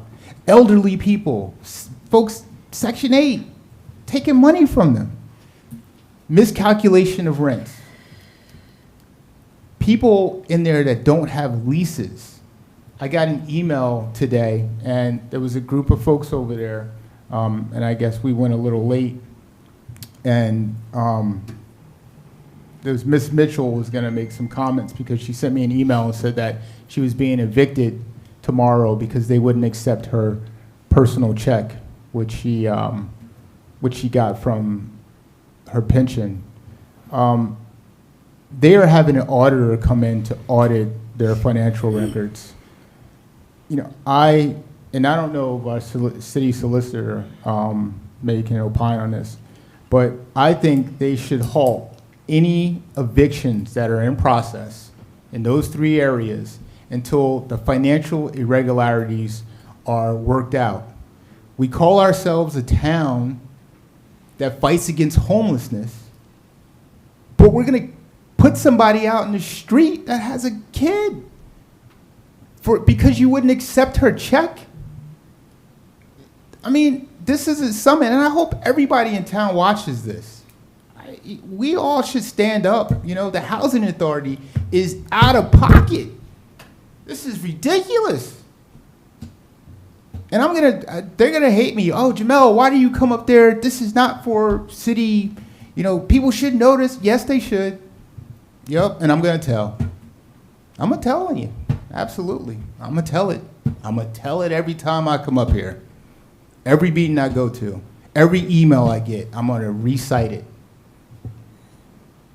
I don't know if we can do this, but I think this council should do a resolution telling the Summit Housing Authority that they cannot evict anybody until the financial irregularities are worked out and they finish an audit. I don't know if you want to opine on that. I don't know if we have the authority to do that. I know we got to go to HUD, right? But come on. Yeah, you'd have to go to HUD, but we could write to HUD if they're doing this audit and ask them to intervene. Well, maybe we can talk about it, because I would hate for somebody to get evicted, especially for back payments of a security deposit, when they're being audited. You know, that's all I got to say. And I'm going to continue to say it. I don't care how much. Well, I mean, they hate me, I so. think that if there's a wrongful eviction too, they could expose them to liability. So it'd probably behoove them to hold off on doing anything until they make sure that their audit is correct, they've charged the correct rents, they have the right security deposits, the security deposits are in interest-bearing accounts, which is required under New Jersey law. Evicting somebody is not an easy thing. It shouldn't And be. judges don't look very favorably on it. It shouldn't be, and I don't mean to interrupt you, but what's happening is that the Summit Housing Authority has an attorney. The person that's going to court doesn't have an attorney. Who argues for them? Who's their voice? You're in the court, and everybody knows this. If you've ever been in a courtroom, if you're not there with an attorney, you're missing out, right, on the whole procedure. So they have an attorney. This person doesn't have an attorney. I can reach out to the Summit Housing attorney and say that the council's made it known that they think everything should be held in abeyance until your audit's done. Thank you, City Solicitor Jacoby. Please do that. I don't think anybody should be evicted until the financial irregularities are worked out in the Summit Housing Authority. I think that would be a horrible thing for us to let happen. Thank you. Yep. Other comments from council? Councilwoman Camelson. Thank you, Council President. Regarding the e-bikes, after the tragedy in Scotch Plains, I immediately asked to discuss this in safety again. And it's something that we discuss quite a bit in safety. And I don't know, not to put you on the spot, Chief Peters, but there's a lot of challenges regarding us. Would you mind just sharing some of the challenges that we have with restricting e-bikes? And we continue to discuss this, but I feel like it might be helpful for him to. Through you, Council President. Good evening. Shaking back there. It's freezing in here. So first and foremost, I just want to touch on a few things that we have been doing, because I know if certain people were busy, right? We're all busy. You might not be paying attention to a few of the social media posts or some of the other things that we're doing to try to mitigate some of these dangerous acts that we're seeing out on the roads. So we made flyers back in May on the newly adopted e-bike ordinance. We had them translated to Spanish as well. They were disseminated to certain establishments in town that often have patrons that are Spanish speakers. They are posted. They're up and easily viewed. They're also in some other businesses in the Central Business District. In addition, we adopted a summer program rewarding safe biking for July and August, handing out gift cards through the Summit Downtown Inc. Signs are going out up this month. I spoke with Director Schrager last week regarding signs that encourage people to walk it, not ride it in the downtown, and also reiterates the ordinance with a QR code actually on the sign that takes you to the City of Summit Police Department's website. That gives you a ton of information on e-bike safety, videos, all types of literature. In addition, we did a PSA, public service announcement on social media, which actually had over 30,000 views to date. That was posted on September 12th. We did a Q&A with an e-bike expert last week on Facebook Live. I'm not sure if you guys saw that, with Officer Katiga. That was very informative. Officer Katiga also presented at PTO meetings, as well as the middle school last week. Not to say that we were looking to scare people or Diego's son. I appreciate him coming up here and giving his comment, but sometimes taking a firm position with teenagers and trying to drive our message home is the right approach. I think one of the slides did show an e-bike that was on a flatbed. We do reserve the right to impound these bikes if we find that they are being operated reckless. But the impound is not permanent. It's a 24-hour impound, and it just gives the reason to have the parents come in and have a discussion with them about how the e-bike was being operated. Our bike safety page is on the City of Summit's website, /Summit Police. And then I believe the mayor is going to comment on, or did you all already on your Monday with the mayor with the e-bikes? Did that go up? That's coming out. As far as the challenges, I do think that the state, we saw Union County last week, they did an emergency declaration to ban all e-bike and e-scooter operation in county parks. I know there were some questions about municipal parks. That does not cover municipal parks. It's only county parks, which is Bryant Park in town. My understanding is they are going to pass some type of directive that covers the whole county, but that was just an emergency use after what happened in Scotch Plains. There was also a horrible accident up in Montville, I believe, or Montvale. But that being said, it's difficult with these e-bikes because a lot of the classifications aren't outlined within the DMV. The Class 3 bikes do fall under the same standards of a moped, which requires registration, insurance, and a driver safety course through the DMV with a license. That being said, some of these Class 1 and 2 models, which if we did a simple Google search as a field officer that makes a stop out on the street, we might find that they are only in Class 1 or Class 2, but we're also finding now that a lot of kids are altering the governors on these devices and allowing them to go 10 to 50 miles an hour faster. I don't want to get into how they're doing that. I'm sure you could do a quick YouTube video. There's plenty out there. But that's a challenge for our officers because, again, we might stop them for reckless driving. Google the make model of the e-bike. It'll show that it only maxes out at 12 or 14 miles an hour, not knowing that they might have tampered with the governor, which now allows it to go 25 or 30 miles an hour. To Council, I think it was Councilman Smallwood that referenced the one of the accidents where the helmets were being worn. Oftentimes these kids that are riding the e-bikes are wearing bicycle helmets, and unfortunately bicycle helmets aren't rated for a crash at 30, 40 miles an hour. So it is a challenge for us. We're going to continue. We're not going to give up. We're working through the safety committee. We're working with the schools on messaging. We're working with the council. We're doing everything we can to sound the alarm because I do feel we're at that point. I do not want anyone in this town to experience the tragic accidents that have happened to date, but I am generally concerned about these e-bikes and where this is going. I think that the state is moving in the right direction, but I do think it's going to take time. So that's where we are right now.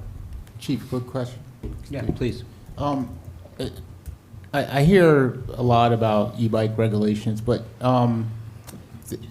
they have to follow all the rules of the road, right? Yeah, just like any other just cyclist. like anybody else, right? Running red lights, Yep. right? One of the things that I think Michelle also I brought up in safety was when our officers get behind, and if you go on YouTube and do a quick search, Westfield actually had an incident not too long ago where there was a couple dozen kids riding down Central Avenue. They ended up on South Avenue, very busy roads in Westfield, just coming out of their central business district. And some of the comments on the video were why the police do nothing. We have to weigh the balance. Same thing when we chase a car. What's the potential dangers to the driver? What's the potential dangers to the general public?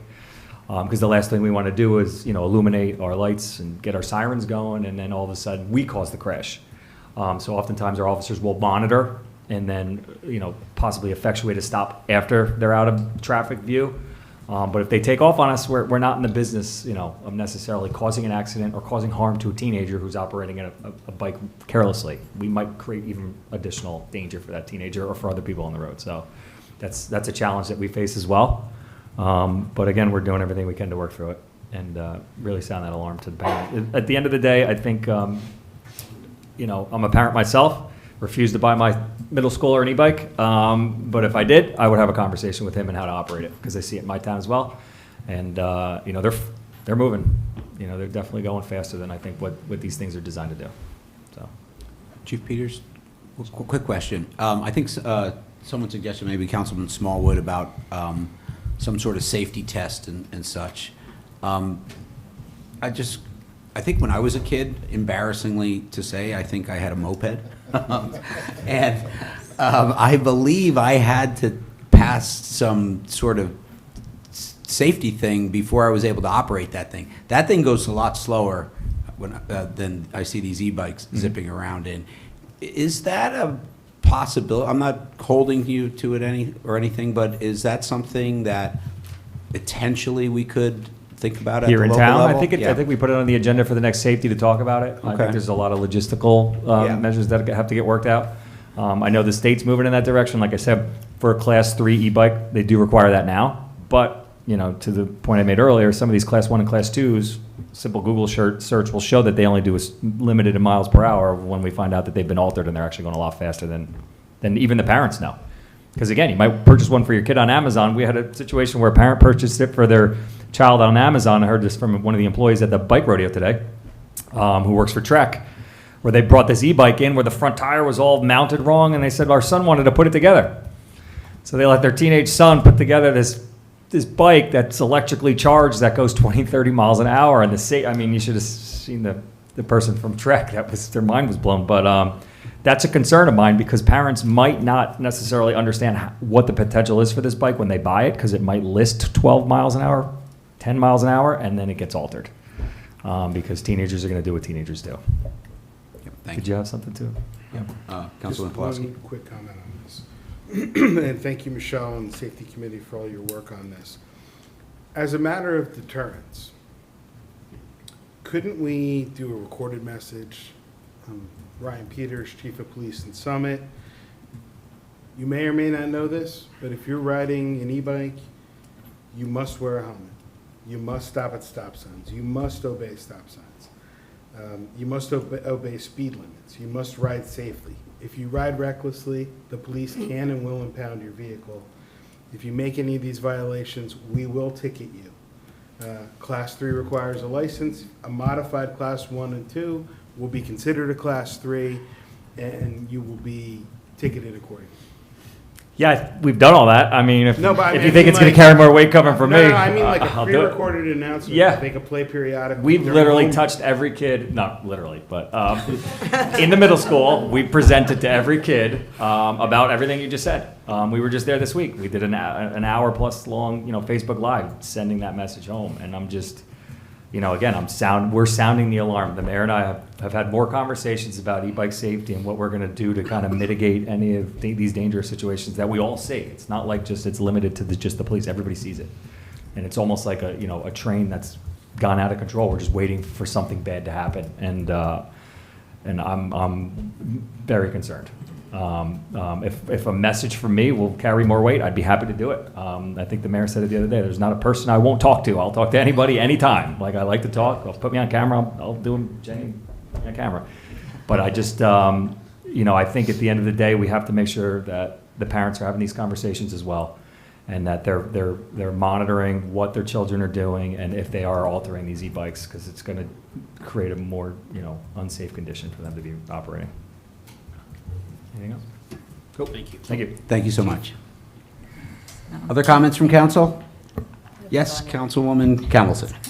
I have more, and thank you, Chief. That was really helpful. I think it's good for everybody to hear that. I appreciate that explanation. There were a few things. Dory left, but last meeting she accused me of several things. I see she toned it back today. But, she mentioned recusal. One of the first things I did after I was sworn in was I reached out to Mr. Jacob, and we discussed the situation. And he, said, let me look into it. Let me do some research. And he wrote me a memo that said he didn't see any conflict of interest. So, it's something I discussed with him earlier this year. Last week, she accused me or my husband of suing the city, of being part of that lawsuit, and that's not true. She knows that's not true because she was told that's not true.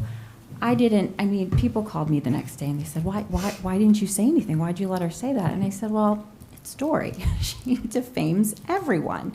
This is no different. But it wasn't true. She's defamed many people. So I'm just the latest person that she's defaming, but that's not true.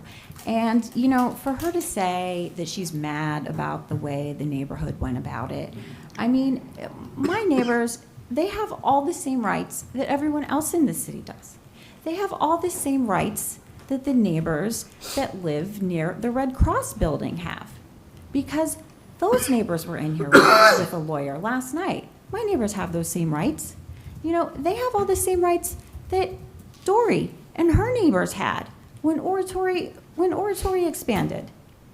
They have all the same rights that residents for Summit had. She got up in that planning board and said, well, it's a conflict of interest for Rob Simon to be representing the neighborhood because he represented me and 75% of the planning board. So, they just have all the same rights. And, I really have a problem with, the picking and choosing which neighbors have which rights. Let's see, I'm thrilled that sidewalks are going on Canoe Brook because it's a safety issue.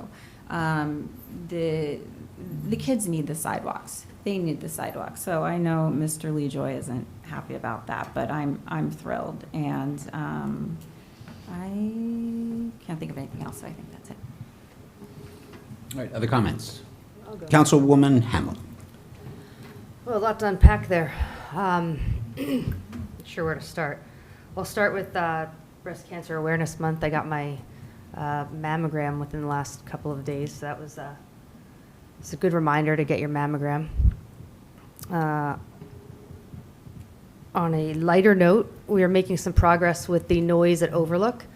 We've had some conversations with the CEO and the COO, and our wonderful city communications officer has put out a press release to local residents so that they have a better understanding for the timeline around when the generator will be going on for the electricity transfer.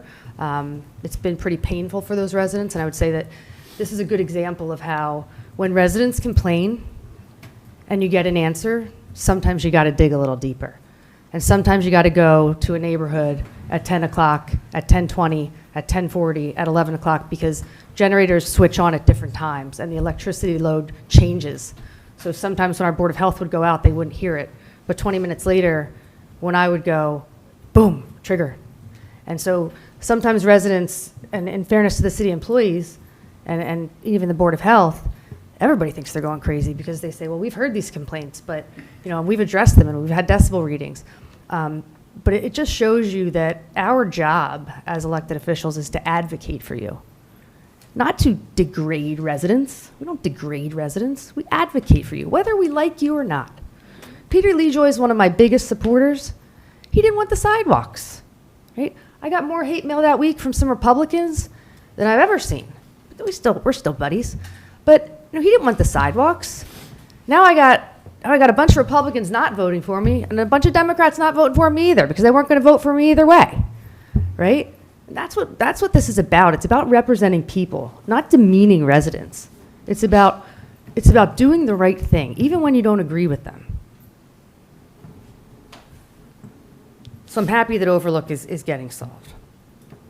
As far as the Summit Housing Authority, I've been screaming about the Summit Housing Authority for years, to the point where they told me, some of the members on the board, I was harassing them. I'll never forget that. I was harassing the Summit Housing Authority board because I was asking a couple of questions about a $17 to $20 million project. You got to be kidding me. Of course I was emailing and asking questions. And I agree with Councilman Boyer. Tonight was a perfect example. We had 3 residents from Summit Housing Authority sitting in the corner. They didn't even get a chance to speak. So when a resident came up here tonight and she said, I was copied on an email. I'm copied on a lot of emails. I got news for you. And yes, I was copied on an email, the date of April 22nd, which was when I think we met Mikey here. I think that was your first experience here at Summit. Yeah, it was that day. I think it was that day. So that was the first day where we met our special friend here and all of his friends.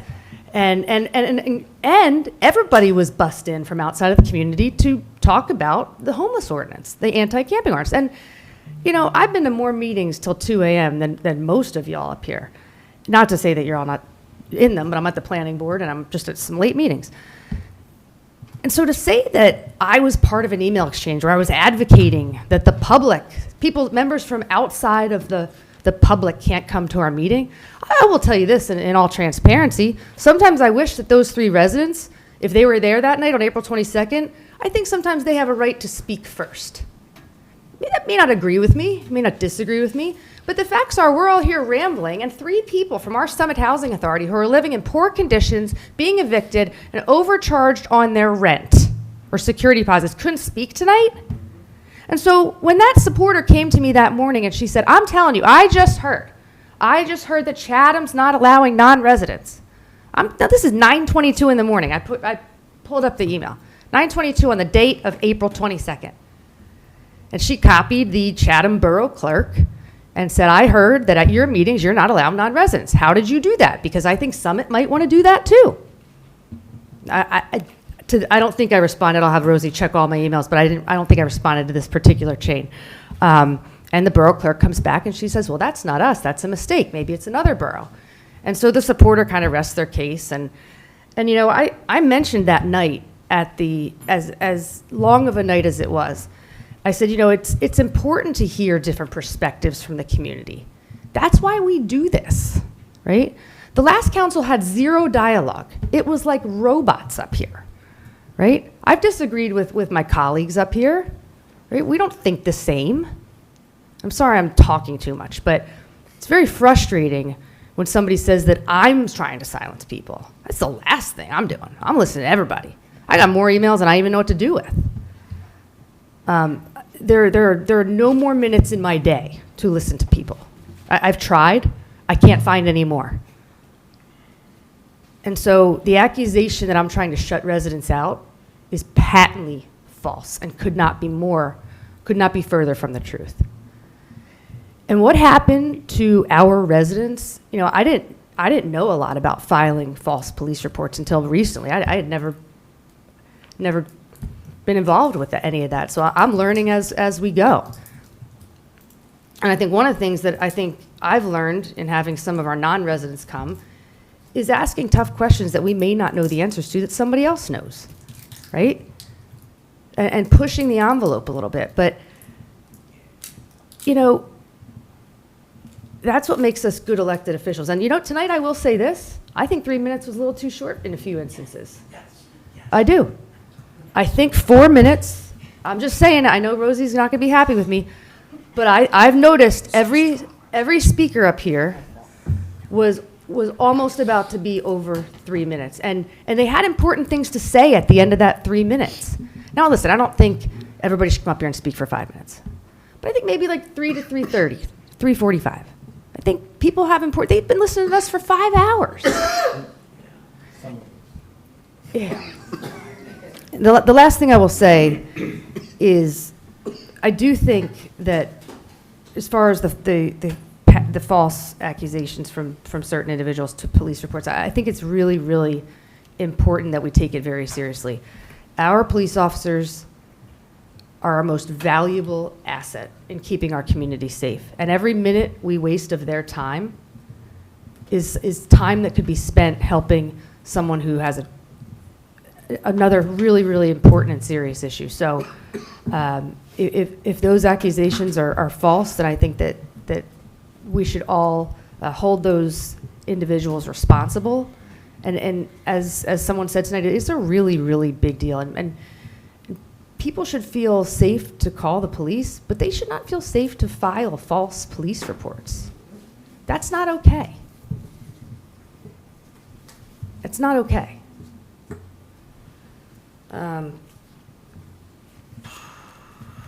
Yep. I think that's, I have one other thing. If you notice, the Union County meeting recently, I had to Oprah the resolutions to get them, or Rosie had to help me, but there was a resolution by, why I have to Oprah things as an elected official is sometimes peculiar. I feel as though they were passed at the county and I should be able to just ask for them. So it took 7 or so days to actually get the resolution. So I got my Oprah request tonight while I was sitting in closed session. And because, you know, there's a lot of money that Union County is getting in bridge repair. And there was, I wanted to know, well, what bridges are getting repaired? I want to see the details because they weren't in the packet. And I'm not trying to blow up my Union County buddies because we're working well together. But I will say that the other thing that was in the meeting last week was the county received $2.1 million for the Senior Citizens and Disabled Residents Transportation Assistance Program. I want to know how much Summit's getting. If we can get money through SAGE, if we can get money. I just want to know the details. I want to learn. At the last meeting, they also passed a resolution. Was it a resolution, Rosie, or an ordinance? Mm-hmm. Resolution regarding the Salt Brook. We now have their commitment to fix their portion of the Salt Brook. But, you know, I wanted it in writing. I want that on record. And tonight I'm going to submit that to Rosie. So in 3 or 4 years, when I'm not up here, somebody can say, I remember she pulled out that resolution, and we're going to hold the county accountable for that. I'm hoping it gets fixed this year. So I'm hoping that's not the case. But, I would encourage all of you just to pay attention to what's going on in the county. These are your tax dollars, right? And let's hold everybody accountable and work with them so that you get the most from your tax dollars. Those meetings are tough to watch because they're fuzzy and they're grainy. You just can't really understand what's going on. But I think we've done a nice job working with the county. And I appreciate that our resolution that we had on June 16th, 2025 went back to the county. And they responded. And I appreciate that. And that's good for our residents. So that's all. I'm so sorry I talked so long. It was just a long night.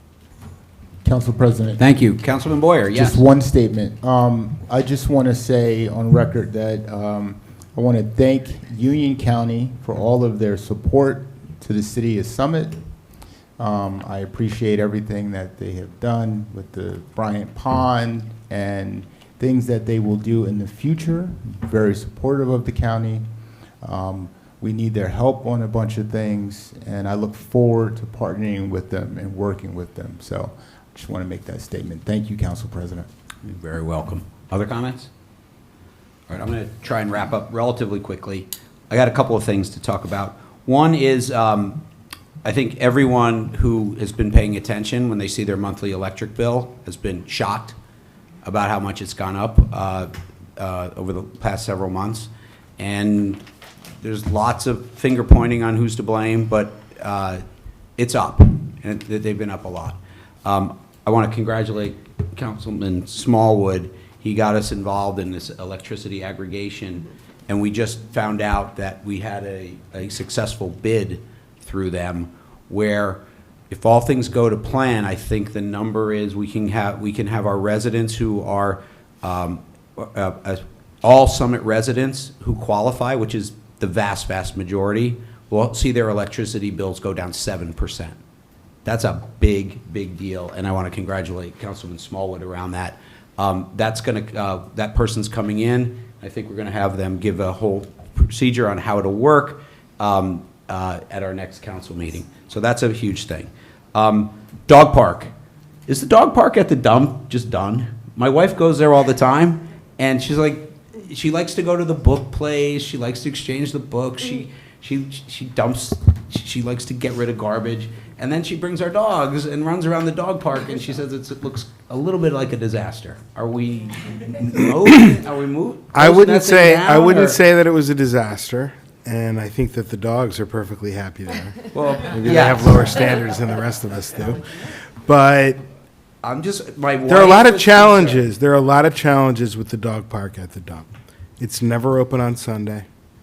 It's only open 2 Saturdays a month because when the free market is open, the dog park is closed so that they can have the parking. And it closes at 3:45 every other day. Now, I spent a lot of time at that dog park before the other dog parks opened on Saturdays, and I never saw anybody there. Like, the most I ever saw were 2 or 3 other dogs. And now I've been spending a lot of time at the dog parks uptown, and they love it. People come after work. Your point is fair. My wife says she's usually the only one there. Yeah. When she goes, but she likes it. So listen, I had to ask on her behalf. I thought it was a bad location from the beginning, and that we spent $50,000 on it. I wish we could get that back and spend it someplace else for a different location for the dog park. I don't know if we can repurpose any of those materials, but I think that location is. I mean, we don't need to change it. Some people can still go there, but the other ones are far better attended. We've been to those two. Yeah. Council President, could I just add something to that? Yes. I think more importantly, it's not getting the use that it should. But more importantly, it's actually honoring a former council member. No, I know, Matt Councilman Gould, and he was a huge proponent of this, and I just hate to see it kind of. I think that's another reason that it's doing these temporary dog parks have been so successful that we should make them permanent. And I think we should actually, whether it's the Village Green or Memorial, rename one of those parks where it's an actual park, where it's more visible, to really honor former Councilman Matt Gould. Good comment. As far as a comment around, going to the police, obviously, people should feel free to go to the police. I think Councilwoman Hamlet articulated very well what the nuances around that are, so I applaud her for saying that. I feel sorry that you two, Ms. Kramer and Mr. Anonymous, went through that. No one should have to go through that. It was sad. But I do want to applaud our police department, who, as I knew they would, was very professional in how they handled the situation there. People should feel, as I mentioned, they should go to the police. They should call the police when they have issues. Summit we work very, very hard up here to make Summit a safe community. And so we take that very, very seriously. But we do have scarce resources. Our police are stretched thin, even though we've added police officers, particularly at night. We have four police patrolling, usually, something like that, maybe. But we don't discuss it. yeah, we don't want to discuss it. So I've given that too much in, but we have plenty. But my point is, we have a whole team of them.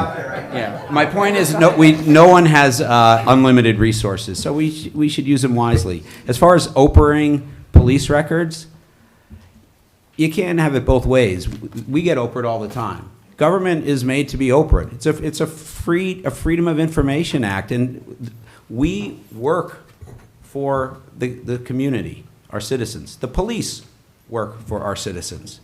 And if a citizen wants to look at something, they have every right to look at it. And you can't restrict it in any way, shape, or form. Particularly, I know with the police, it's a social justice issue. It's a safety issue. There's lots of reasons why information like that is Oprahable. And so I think that is a bad idea. Council President, the Supreme Court of New Jersey has said that all body cam footage is Oprahable. Exactly. And there's a reason for it, and I think there's a very good reason for it. Police Athletic League. There was a golf outing last week that I think a lot of council members came to. Councilman Smallwood did real yeoman's work on this. I am a Police Athletic League alum. I was president a long, long time ago. Many of the alums got together. I see one in the audience here to really revitalize this golf outing. And we honored Coach Davidson, who was the second winningest coach, I think, in New Jersey. He's a legend in the game. And it was a really, really cool event.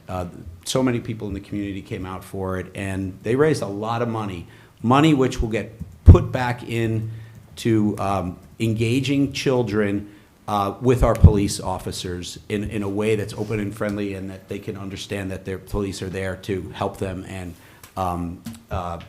in a way that they feel comfortable going to them. So it's a great organization. I want to applaud Councilman Smallwood for really driving that to get that golf outing going again. It was really, really good. The last thing I'm going to say, I've gotten several calls, and the first one I'm like, come on, this is real. I keep getting calls that people are confused on how the school budget works. I kid you not. I wish I could go back in time to the candidates forum, whenever you guys had that in September or whatever, and put in a question. Please explain to the public that you know how the school budget process works. Because it's pretty clear that there's a lot of misinformation that's floating around how it works. I've been asked multiple times, does the council control who works at the schools? And what teachers get hired, or where the summer programs go to? And I'm just going to unequivocally say, we don't have anything to do with line item issues on the school budget. If people are telling you that, I'm going to say it in a nice way, they are fibbing. They are spreading misinformation. That's my nice way of saying it. What the Board of School Estimates does, where I think the mayor, Councilman Smallwood, and Councilwoman Hamlet were on, they provide oversight to the school budget process. The school budget, just to reiterate, they came with a proposal for basically a 9% increase for your taxes. The school board, which was appointed by the former mayor, the majority, sat at the meetings and nodded their heads and said nothing. And they agreed to a 9% budget that would have raised everyone's taxes on average by $1,000. There was no questioning on why. What were you doing? It just was. The Board of School Estimates did their job, in my opinion, and pushed back on it and said, why? We've have an excellent school system in our community. It is one of the gems of our town. It's why one of the reasons people move here. We have been able to do that for 10, 20 years, keeping the school budget under the 2% cap. It's doable if you plan and you have foresight and you budget ahead, which is clearly something that the school board hadn't been doing because they ran off a fiscal cliff. And no one on that board provided oversight to it. So sadly, the Board of School Estimates had to push back and said, sharpen your pencils, and you need to reduce your ask. It's not fair to the community what you're asking them to do. It's possible to have an excellent school system if you prioritize what you're willing to spend. They didn't tell them who to cut or what money to cut. That's not their job. It's the business administrator at the Board of Ed, along with the Board of Education members. And they went back and they did it. They are best capable of doing that. If you want to blame anyone for why, I don't know, someone said the summer school program was cut, the thing you should blame is the Board of Ed members who for years sat there and provided no oversight and let the situation get out of control. So the process worked. And I'm super happy that these guys pushed back on it. Honestly, I think the budget was still too high at 3.95%. But I get it. They dug themselves a hole that was almost inescapable. And I give them credit for figuring out a way to lessen the impact on taxpayers while still providing excellent education for our children. But again, I can't believe I'm actually having to waste everyone's time talking about this, because people are just spreading misinformation around this. It's insane. It's insane. Just be honest with people around how things work. It's better for our community. It's better than, I don't want people to be confused and go to the wrong people, because we don't hire teachers. We don't. The school board does. So that's my plea. If you hear stuff like that, push back and say, no, I know you're not completely being honest with me. Another nice way to say it, okay? When you hear that happen. And that's it, okay? Council President, I'd like to increase my percentage to 96% and make a motion to adjourn. So moved. All in favor? Aye. Opposed? All right, we are adjourned.